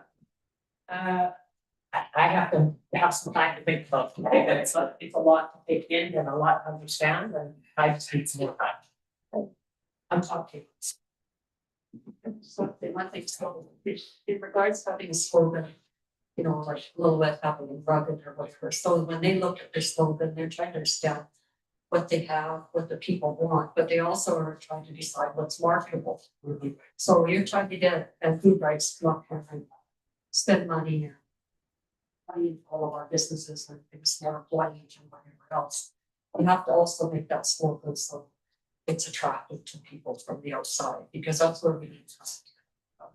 So come to yourself as a destination. We get a lot of people driving to Lytton as a destination, but we need more kinds of businesses that they can be part of the destination for one thing, but secondly, even for our guests, we need more businesses in town because our guests have lots of money. They need someplace to spend it out here. So we have to start looking at what's not just what we really want. That's an important part of it, but also what's marketable to the outside, you know, for work. And at this point, I may be wrong, but tourism seems to be the only way we're getting to town. Coaching is the only way that visitors are coming to function, or to live right now, I believe. Like if we get 4,000 rafters, 8,000 people staying here, that's a destination people are coming. But we need several other destinations where people come and we have that mix. So I think that's a challenge, finding something that's both agreeable to us, but also marketable to the other side.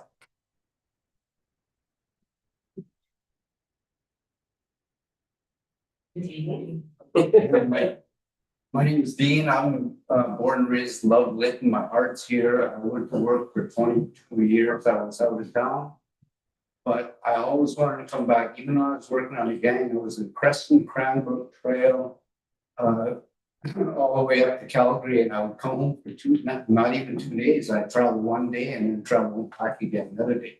But I always came home to Lytton. I don't know why, but I was born and raised here. My heart was here. And 22 years down in Mission, I just said, I want to go back home when I retire. I came back home. This is where I am. I would love to see this town go again, and grow population. And like you said, we have to get more of that new generation here. We got to get young people. I've lived all my life. But I'm here. Keep it going. Hope to see more of it. Thank you. Cook some. It's not okay.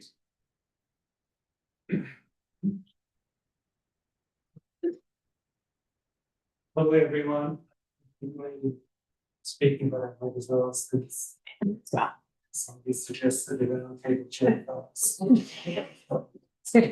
But I think when you really look at what's going on here too, you go back to the days of John McCandless when he helped around Stein Valley, and then later he came back into our community to work on the right day, and they did that for 4 years from the Lytton First Station. And part of that, they would bring people into the room similar to this, but it was a big room at Stein Valley, Academy School we had there. Denise's late husband, he was the mayor one time, and he was there, and Joe Boyd from the Wilderness Committee was there, and they were at odds with each other, they battled, but for the room, they made up and said, you can do things together and those kind of things, and that's where I really saw reconciliation. Yeah, it's like home in BC, because not only did we have Joe Boy there, but we had I only had people come and speak that one time, and she was an amazing speaker, super about the information she brought with her and shared. And then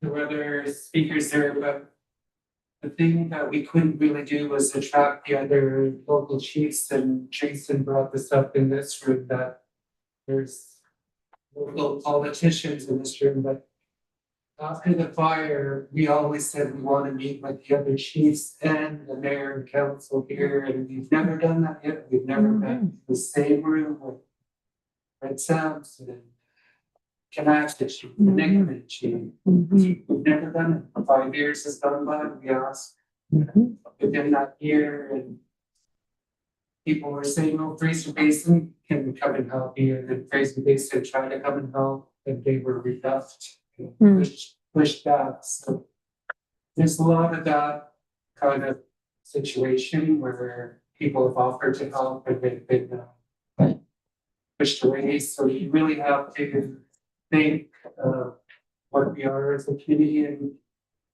this community, as part of the colonial picture, it was set up around the transportation corridor. They wanted the fastest way to go, and we would have still took that slow route through Harrison. And Seaton and Anderson Lakes. But because they wanted that fast route, they developed the Caribou Trail through the canyon, and that's what we've been really known for, is the transportation thing. And when you look at when I was growing up in this community where others that they grew up here, we never left. We only went out of town maybe once a month, but everything was here. There was places, there was a bakery, the whole works were here. We left town maybe once a month and not everybody had it. As part of the transportation, great health services, that you needed to get on the bus or needed to get on the train to go to the. Picked up the way for people to go to Vancouver. But all of those services dwindled away with money. You could see. We're needing a health facility here and on the radio this morning, they said 156 million to complete this hospital in Dawson Creek. That's how much money. Their health facilities, guys. The things that happened to us 5 years ago, and if it happened before when things were down, but the cost of everything is astronomical. And where you think of all of these good facilities, it's hard to get people to work together when you have this division over money and who's going to control the money and who's going to have the best element to the building or whatever. And that's where we really struggle because we've never had that full-blown sit-down meeting that these leaderships that all have a stake in what needs to occur here, what needs to come back. How best to do that together. And say together, we have to do it together, not just ignore each other and do those kind of things, because that's what's been happening.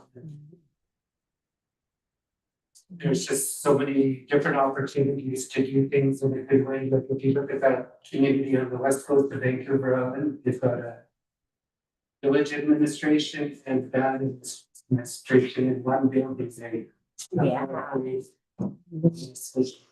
One location.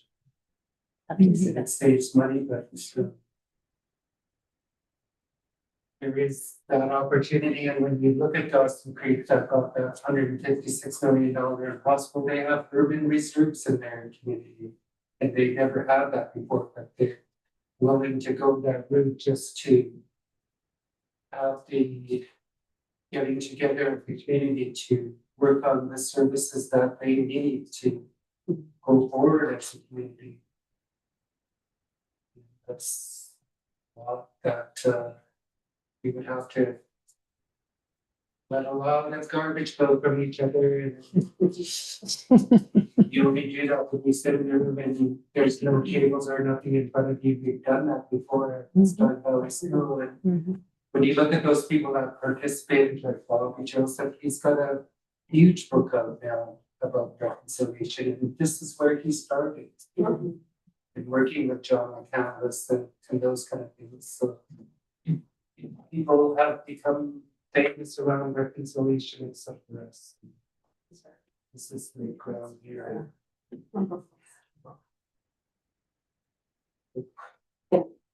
John, I know we could say that I think you hadn't arrived yet, but Annie has been working on the history with having John look at it, make sure the timelines are correct.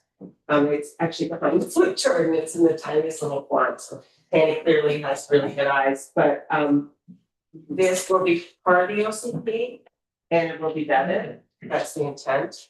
And it goes from, the beginning of more. And I think it's really important. And we've also referred it to the museum group as well. And Barnes been involved. So I think that was one of the fairly early comments about you need to know history. So thank you. Everything everybody has said, it's just resonated with me so much different. Some of the memories are coming back, some of the stories, some of the information shared and ideas shared. Thinking about identity and thinking about the examples that you put out from the different communities of the way they're written and not struggling, I think, okay, writing this and developing this for us. Are we developing it for the future community or the purpose of it, I guess I want to understand. Identities are now. Yeah. The vision is future. Okay. So So the identity, so once we figure this out, or come to an agreement or consensus, or you take the information away and consolidate it, then that will help to, I'm just trying to figure out the process here. Yeah, so, and I think Bernie raises a really good point too about, the tagline, the marketing, the promotion, all of that. That will be a separate, but to understand your identity as a community right now is really important for the community plan, because it's about people and people will really listen. So I live in a town that lost that. I don't think that people, I was there in '89, I don't think that's what we thought it would become. I'd like to say that because it's really hard, and that's why you really need to know who you are right now. Because I think someone's talking about how quickly you grow, and oh, Judith. And sometimes you don't want to grow too fast because then you lose control. The community loses control. So thank you for that. No, thank you. So when I think of identity, I think these are the major tips, the people, those words that come to mind. But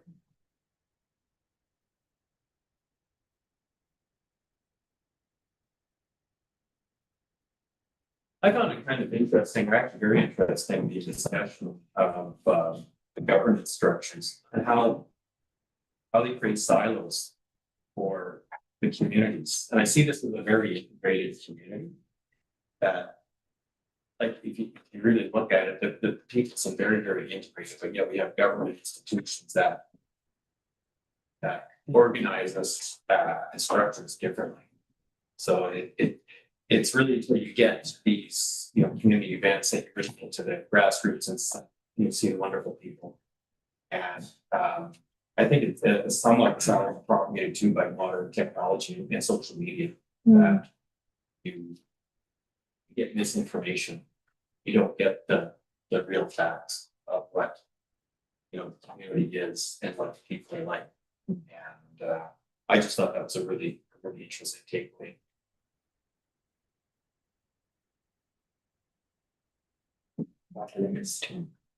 My name's Andrew. I think I know. That's back there.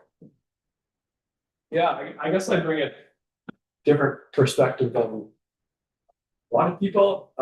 Just being, I was born in Lytton, but since day one was like fully immersed in the rafting business, which it's interesting. We see like so many international visitors every year. As my mom mentioned, like last year, I think it was 8,000 people stayed at our place. And that is like, COVID and the fire like decimated the business, but it is like steadily coming back. But yeah, I mean, I'm guessing like pushing 500,000 people stayed at Crunchy. We're taking over 300,000 people rafting now. And yeah, you get an interesting perspective talking with all the rafters that come through this area, often for the very first time. And it seems to me like what they see in this area, this community, for the first time, and what will often bring people back is, first of all, like the natural beauty. I think everybody that, especially that has gone away for a while, comes back to it and recognizes how beautiful this spot is. I mean, along similar lines, like the beauty of the rivers too. Like this is a very powerful spot. Two massive rivers coming together here. I quick Google on my phone, but it's like 25% of the entire province actually drains, like the water flows past the town of Lytton.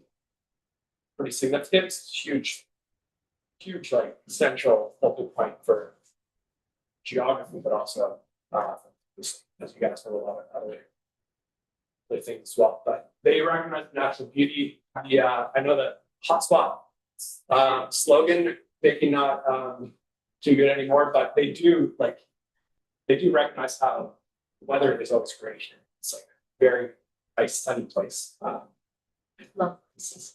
Yeah, but so one of the things that sticks with me as well is the community. And I mean, a lot of people that we see, they come from the Lower Mainland, different beast down by Sure, it's very busy and chaotic. People come out to this area here, it's all of a sudden like the blood pressure goes down, like everybody can totally relax. Partly because I think that natural beauty and the weather, but also because everybody they run into out here, and that could be, pre-fire, people on the street in Lytton, or even out at Cumsheen, like, you may know the exact numbers, but I think over 25% of our staff now are actually with local. So it's the people they meet at Cumsheen, are very like down to earth, happy. They'll actually like talk to people when they first meet them. Like it's a very like warm, comfortable experience that they get when they're here, including up Lytton. I think maybe there was a time where it was like that in like the cities, but it's certainly like hard to find nowadays. So yeah, from my perspective, they get that here, and they love it when they are here for maybe the first and only time, that it often does keep them coming back as well.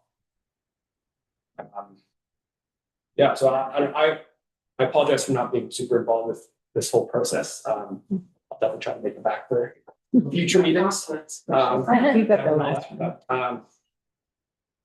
But yeah, those are my initial thoughts on this, and yeah, from like our perspective too, like the whole marketing economic draw, that's kind of where my mind initially went when I heard of this meeting. And yeah, I mean, we, before the fire, I like almost every one of our guests that stayed at our place, and it was back then more than 10,000 people here would come stay with us. They'd make their way downtown. They'd walk the streets, they'd pop into Denise's place for ice cream, or if they're camping, they'd stock up the grocery store. So there's definitely economic spin-off there for sure. So I definitely, and I mean, my experience rafting elsewhere, and yeah, just like being involved with the whitewater community at large. It's like, this is a very special place for whitewater rafting, like what we do. Like I think the Thompson Fraser are like extremely unique places for whitewater rafting. I imagine a lot of people in this room have been rafting with us, but yeah, I think that is like one of the economic draws that I see for this area, at least to like kind of get the ball rolling, is try to bring back whitewater traffic to this area. And then as those businesses pop up to town, hopefully that there's some spin off there as well. But, or do you want to add something? If I could just mention one thing in addition to what Andrew said, we've probably had close to 1 million guests that we have brought into this community, meaning 300,000 that have rafted, the ones that have stayed over. Every one of those people probably told at least 10 of their friends and acquaintances where they were and what they did. So that's easily 10 million people that are aware of Lytton because they've been here and have gone down that river or have been out to come to in our community. So it's a very important part of who we are. And I just wanted to just point that out as well. 10 million people it's a lot of people. And I think it's important to get a positive message out for Lytton, because all I got some accountants, but you hear so much in the media, and usually it's in a negative connotation. Like, for example, I think last week there was a fire down. So I said, "Oh, there's fire in Lytton." And I said, "No, there's not a fire in Lytton." Right? So there's always a negative spin versus a positive spin. And I think we really got to work hard to get that positive spin out there, right? To flip that script. I'm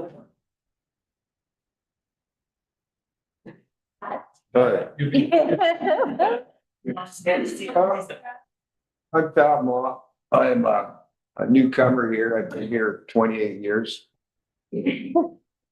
And, if I didn't like it, I could always go somewhere. But I haven't. That's all I want to say. For community identity,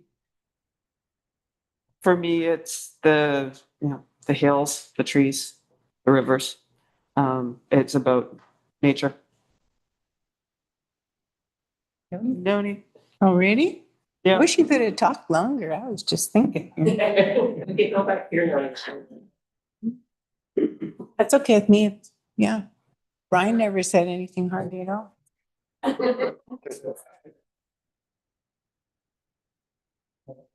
Don's already spoken.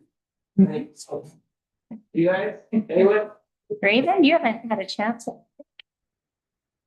Haven't spoke. Lytton's identity. I look around this room and I see family, friends. This is home. This is our heart. And not only for that, you know, our family and our friends come to Lytton. So it's always welcoming. We're always enjoying a meal together. You know, I just love the celebrations that Lytton does. So there's always good energy everywhere that you go. It doesn't matter where I go, I hear of people that have gone down and come cheap. You know, they identify as come cheap. Wow. Up on a plate, we pull that place that burned down. Yeah, we're still here. And we're not going anywhere. I'm thinking about the homelands that you guys all come from and how far we travel to be together. And it just really warms my heart to see it. I think. Wish I'd said that.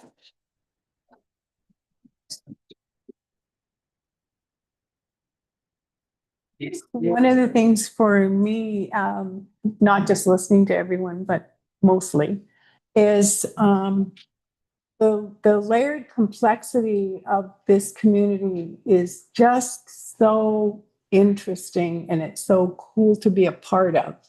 Like, it's not just this, it's not just that. There's a history of this place. There's the antagonism and the horrible things and the, like, I mean, we have rock slides and we have, well, everything happens here. Like snow, we get stuck in the middle of winter and got nothing.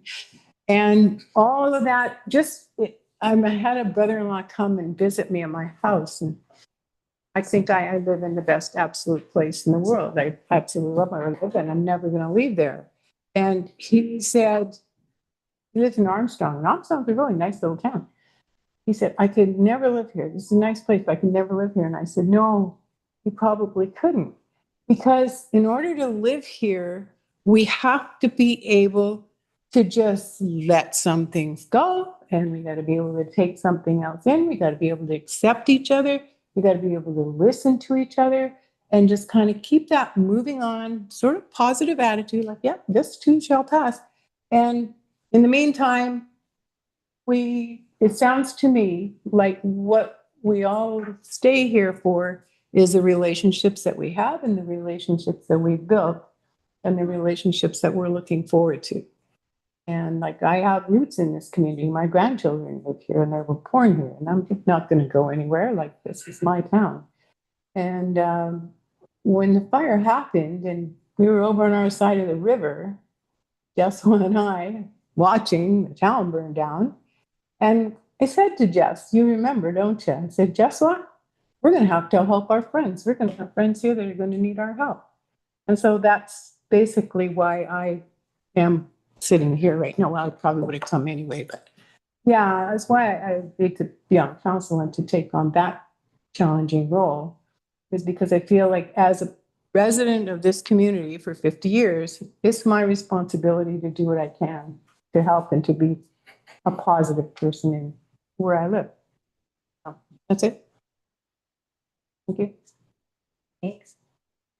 I love what everyone's been saying. I love the festival ideas and that idea of bringing people in music and farmers market. And hats off to Kamsheen Raffin, just hired my son for the summer, so he's coming back. But my son's 20 and he's coming back up for the summer. And you could, like, to your point, Pat, you could live anywhere in the province. He's been living in Victoria, which is a gorgeous place. And he's coming back to live on Fraser Street and work at Kamsheen and hang out with the people he met when he went to school here. So, people want to be here. He's not doing it to be with his mom, I don't think. Although I'd like to think he is, but he's 20, right? But, thank you for providing that employment. And I think a lot more young people, and I think that's our key, would come if there were jobs and somewhere to live.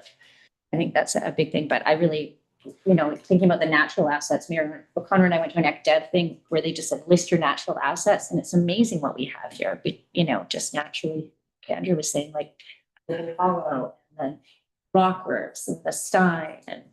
And I kind of think of our slogan, like nothing but potential. But I guess that's kind of a pun. That's a kind of a joke, but it is kind of like nothing but potential right now, which is exciting, but it's kind of scary too. So those are my comments. I'm good. I think that's it, but I need to stay. I'm really afraid to send. My boat isn't finished. Let's not, and I say let us not, and I want to make sure that I don't silo myself out. And that we don't continue to work in silos and put our walls up. It's kind of like a classroom forever, but we always think our classrooms are supposed to be in amongst those classroom walls. But when you open up those walls, the whole world is there for all of us. And I wanted to talk a little bit about the identity piece. I heard that the identity is right now. I actually kind of disagree with that because the identity is the future. We are now, you know, we might have our personal identities and our opinions and our thoughts and our work, but our identity is the vision, because those that we think about our elders when they talk about, we think about the grandchildren's children. It's down the road. When we talk about identity, it is the vision of who we are when we live here. And I just I want to be the broken record about the land. I heard somebody say it's the beauty of the land, the place, the rivers, we have mountains on each side of us, we have Stone Valley, we have the sun, and my gosh, we have the wind. And so if we can just, you know, let the land guide us and listen with our hearts to it. And I really okay. With that.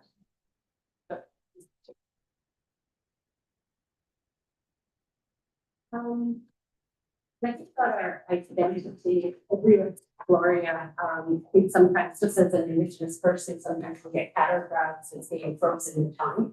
Like we're back there when we're a living being contemporary, right? Government structure for all that sort of thing.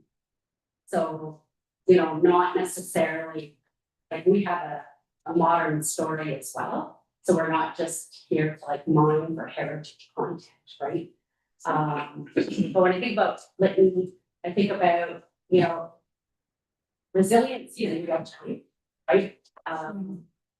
Because we just have to be here because of just our geography, just because of the land, right?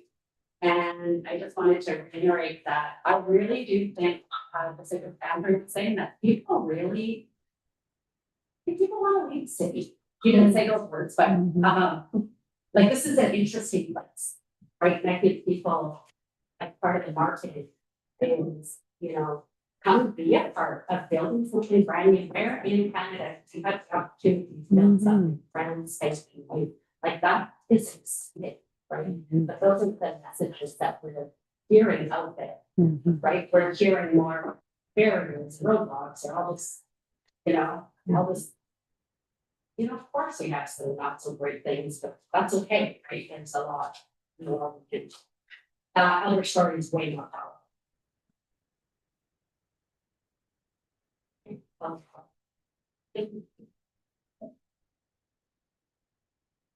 Well, I don't know, introduce myself, there's some people individuals here that I want to know. Also, I'm not too sure who the John and Alice Roller and online. So my name is Amanda Adams. My traditional English that actually translated there in that machine. I was born just across the street at Click Machine, where St. Bartholomew's Hospital. And my friends were French really important. So I attended Lytton Elementary School, from Change Middle School, I had the pleasure of having educator mentors, Judith Gerhardt and Vanessa O'Connor, who also taught my parents as well. And I myself did move away, and I went off. I think I was like Jason, as soon as it was opposite for me. As soon as I graduated, I wanted to leave the community and find out it was outside of the community to get that experience and knowledge. Able to utilize some of the resources and the strengths and challenges that I hope to be able to needed here. One of the things that really stood out for me for identity was reconciliation. Really being able to lay that foundation and understanding the history of who is here. And then I was really happy June 21st of 2021. I don't know if you guys recall that day, but it was 10 days before the fire or before we lost our home. But on that day, there was a huge thing that became law in Canada. Does anybody know the significance of June 21st, 2021? As how it's connected to Indigenous peoples in Canada? Next round legislation that was introduced then? Yes, so UNDRIP was passed. So that's the United Nations Declaration of Rights of Indigenous Peoples. That became law on June 21st of 2021. So I think with the town being burned down, we never really got to that place where we're able to start building those relationships and ensuring that everything the political life is doing includes and incorporates UNDRIP. I believe there's 180 implementations in that law to be able to work through.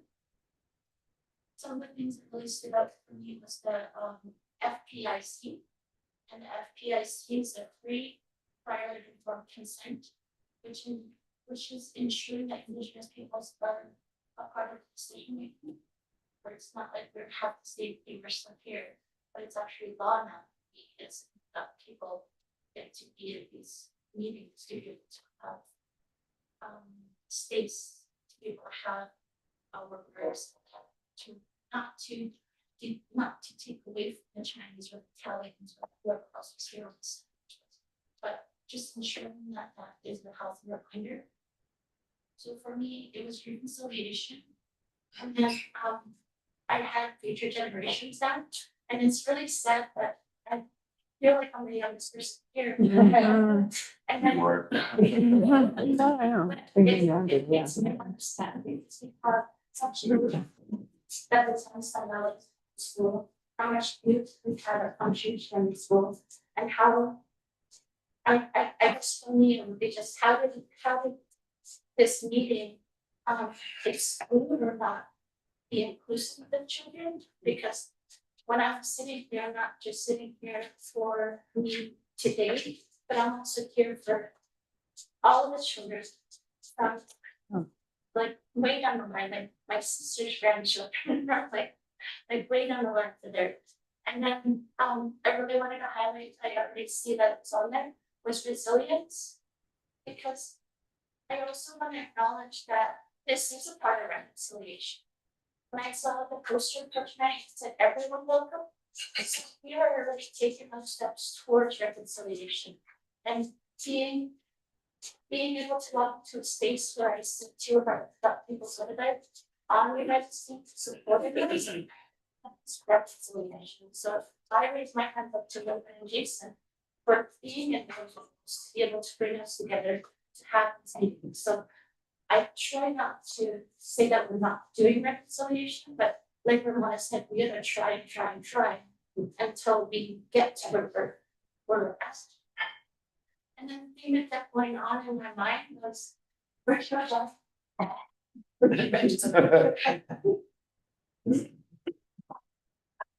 Counselors since 2021, and I've learned a lot from John, but one thing that kind of really stuck to me was you can't spell community without unity. So when I think of community and Lytton, I'm thinking from Kanaka up to Nicola and everyone in between. So I don't just think of the road to live. And like West Side, like I'm always thinking, like I know everyone knows that when I'm speaking, I'm not only speaking as a that person, like grew up on East Side on Main Street. So a lot of people don't think they come from the reserve because of on Main Street, but for me, it's Cliff Country is reserve. So I just don't want people thinking that I'm just speaking as an Indigenous person, but I'm also, I'm proud to say I'm from Lytton.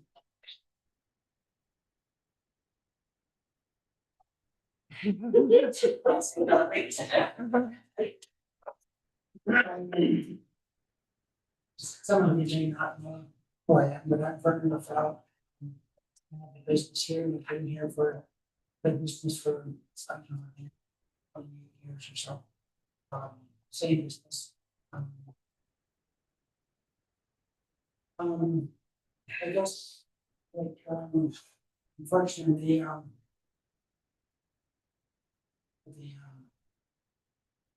was born and raised here, and I mean, it's not unfortunately born. It's unfortunate, like a lot of us.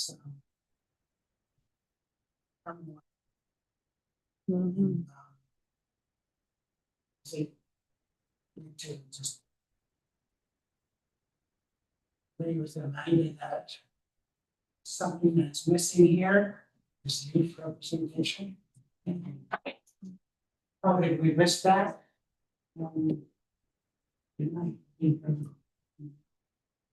Here this thing for the last meeting,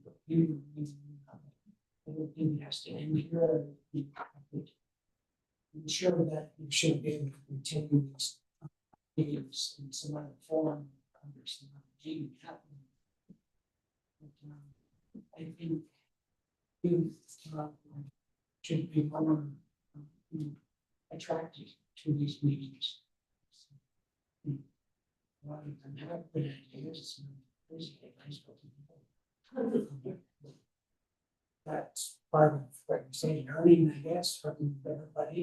I think those are youth are the ones that we have to depend on.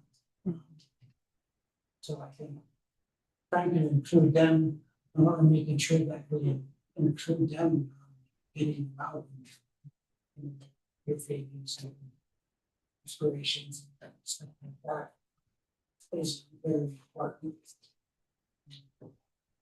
I was born and raised here.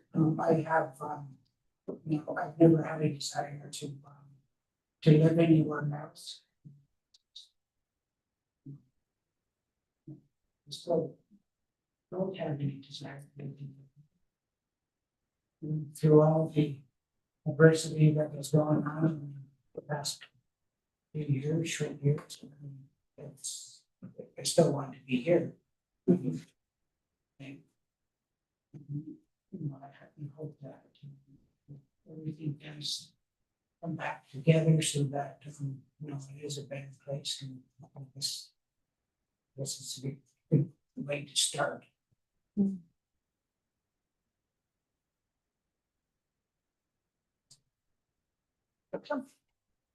Awesome, yeah. Can I just say one thing? My brief interaction with several younger people, their number one priority is the ice cream store. Yeah, sure. Yeah.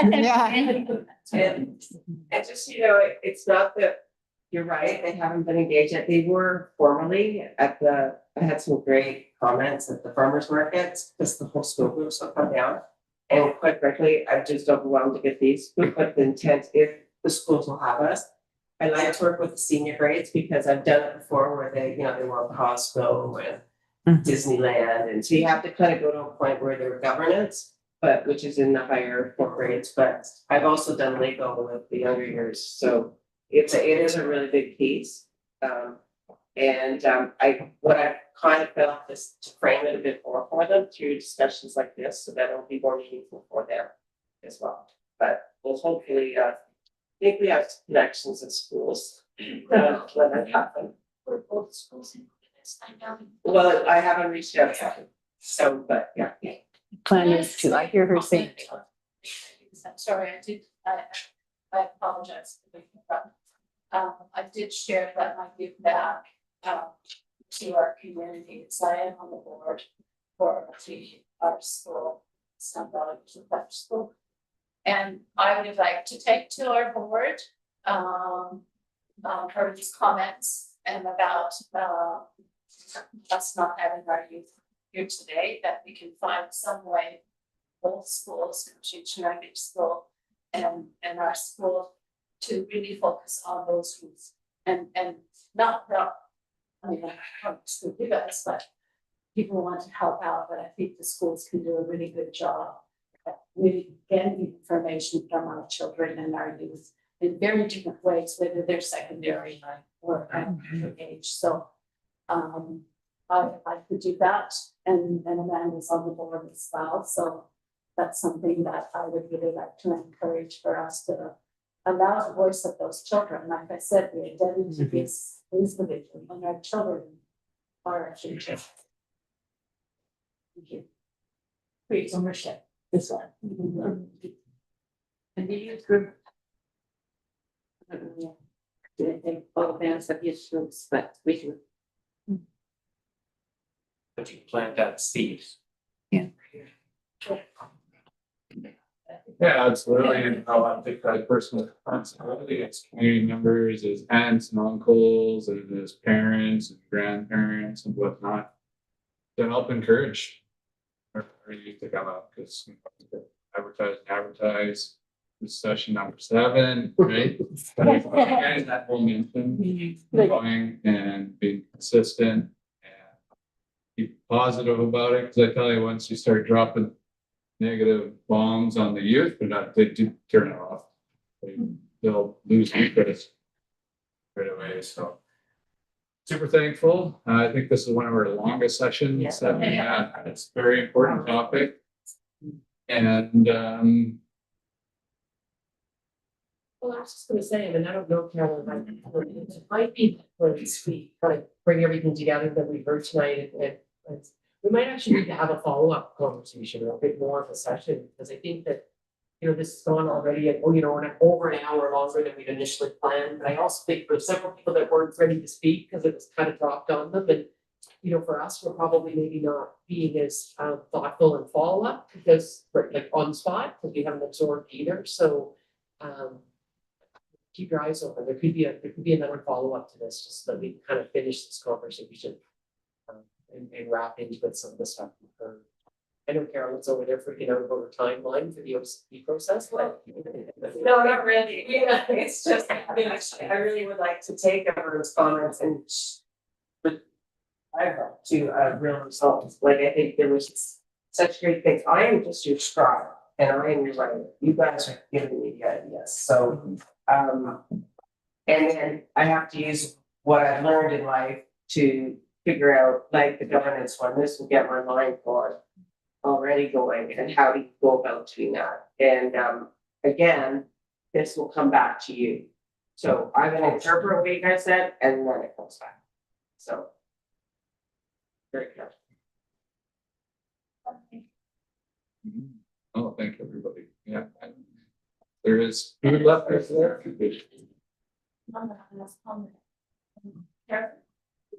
You said you're going to interpret it, what happens. I describe it, so. Visual learner. There and about the OCP process as a whole, because there's new people here that have. Oh. No, just, what do you mean by trip here? So I take, you to take themes, so where you hear it, what we're hearing, so before you write policy, you have themes, and you're trying to pull those together, and so Pat might have said something that responded to something that you said, and how do I make them kind of the same? So there was an agenda, this was just, No, I think you're misinterpreting. This is for the community plan. This is to understand, and I think, for example, Ramona's comment about governance, and I think that's felt in the room that nobody's been talking about, so it's been really good to bring it up. And how do we then move that forward? I just read everything you guys said, but that's just moving forward. So then we go back to the community and say, here's my ideas to move it forward. What do you guys think? Is that the right way to go? As a official community plan is a document, it's land use driven in the community. Through the Local Government Act, through local government act. So we're bound to write this document, but it needs to be informed and written. So the agenda is to write a document about what you're hearing today. It's to write policy directions based on input from the community. And that's my misunderstanding. I thought I was here today for our voices and that it was for specifically in a document that even has. I don't put I on. give you maybe the recommendation. Because I've heard everybody in the room has a lot of passion for this. And I would hate that all our passion and the words that we heard in the room just gets put in the document by an interpretation without the community of the people that choose to live here and stay here and will be here forever. So official community plans are referred to all neighboring communities in a governance fashion. They're also referred to council. It does get adopted if there's not support for it. Someone has to do the writing, and that is me, but I'm also someone that doesn't, as I've said many times, I don't interpret things. I write things, what you've told me, and then go back to you and say, is that what you meant? So the more engaged you are on the process, the more input the community, the greater community. I think another way to say like the OCP is it's like mandated under the Local Government Act, right? So it's like something that the village is mandated to do to create the long-term plan. Right? So it's like often you'll see official community plans is a 20-year plan, right? So they maybe they're shorter, I think. This is where I was talking about the governance.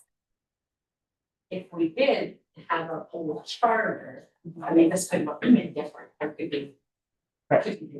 And but also this document would say, we find this relationship, it's hard, it's not working for the greater community. What are some ways? And then we've heard, should we be looking at the Local Government Act? Should we, and what is the process and what are the actions to get there? So hearing what you guys are telling me, sort of how things need to change. And we've got to figure out together the best way to do that. And that gets enshrined in the document. So when this council leaves or others leave, then it's coming. I mean, you guys have your own community. Yeah, I was gonna speak to that. So comprehensive community plan, right? So it's a process, the community takes ownership of it. And essentially marching orders for leadership and an avenue for communities to pursue funding. So nowadays, a lot of decision making on approving and determining whether a community gets funding, if it's incorporated in your comprehensive community plan, you have a better chance of accessing those fundings, right? So is that plan a public document? So I'm just wondering, the village has the official community plan and their stations have CC, what do they call it? Comprehensive plans. Comprehensive community plan. Just looking at both of them, you say, okay, well, this is like contradictory to each other. I mean, and how does every band have that plan, or is it just? They're all at different levels, different stages.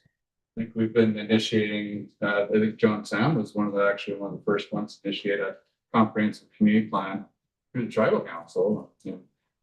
Recently, 2006, we revitalized the process and we revisit every 5 years. Just update that plan and make sure our organization is heading in the right direction. Interesting, because that's what the province is asking municipalities to do now, is every 5 years, whereas our previous one was last updated in 1998. It's actually 2008, we had a little. I was just gonna say, I think one thing that we really can get out of this, that there's a lot of room for more dialogue. We're not gonna get it done tonight. I know it's gone way over. But there's 3 people up there now they've gone that didn't even get a chance to speak, that I didn't know who they were necessarily, like a garage. That's my partner. She's probably my kid right now. Okay, okay. So she probably doesn't have anything to say. I was wondering if we missed anyone up there. Sorry, so we do actually have, I have a chat going with them. So if there is anything, they haven't said anything. Okay, so I've asked them to raise their hand or great, the chat, he hasn't done anything, so. Yes, they're included. And if there's comments on how you'd like us to proceed, please submit it, please tell us, like, because I think Lytton is a very unique place, and maybe the normal process isn't appropriate, so let us know what you change. If this is meeting and where it goes isn't where you want it to go, then tell us. Or, I'm okay, awesome. Yeah, no, that's great. I also wanted to note that just like our Lytton Precision Community Comprehensive Plan is on our website, so if you're interested, you can find out website. I have all of them. Because it's really important to integrate language. I'm working off the phone, so I'm somewhat. Yeah.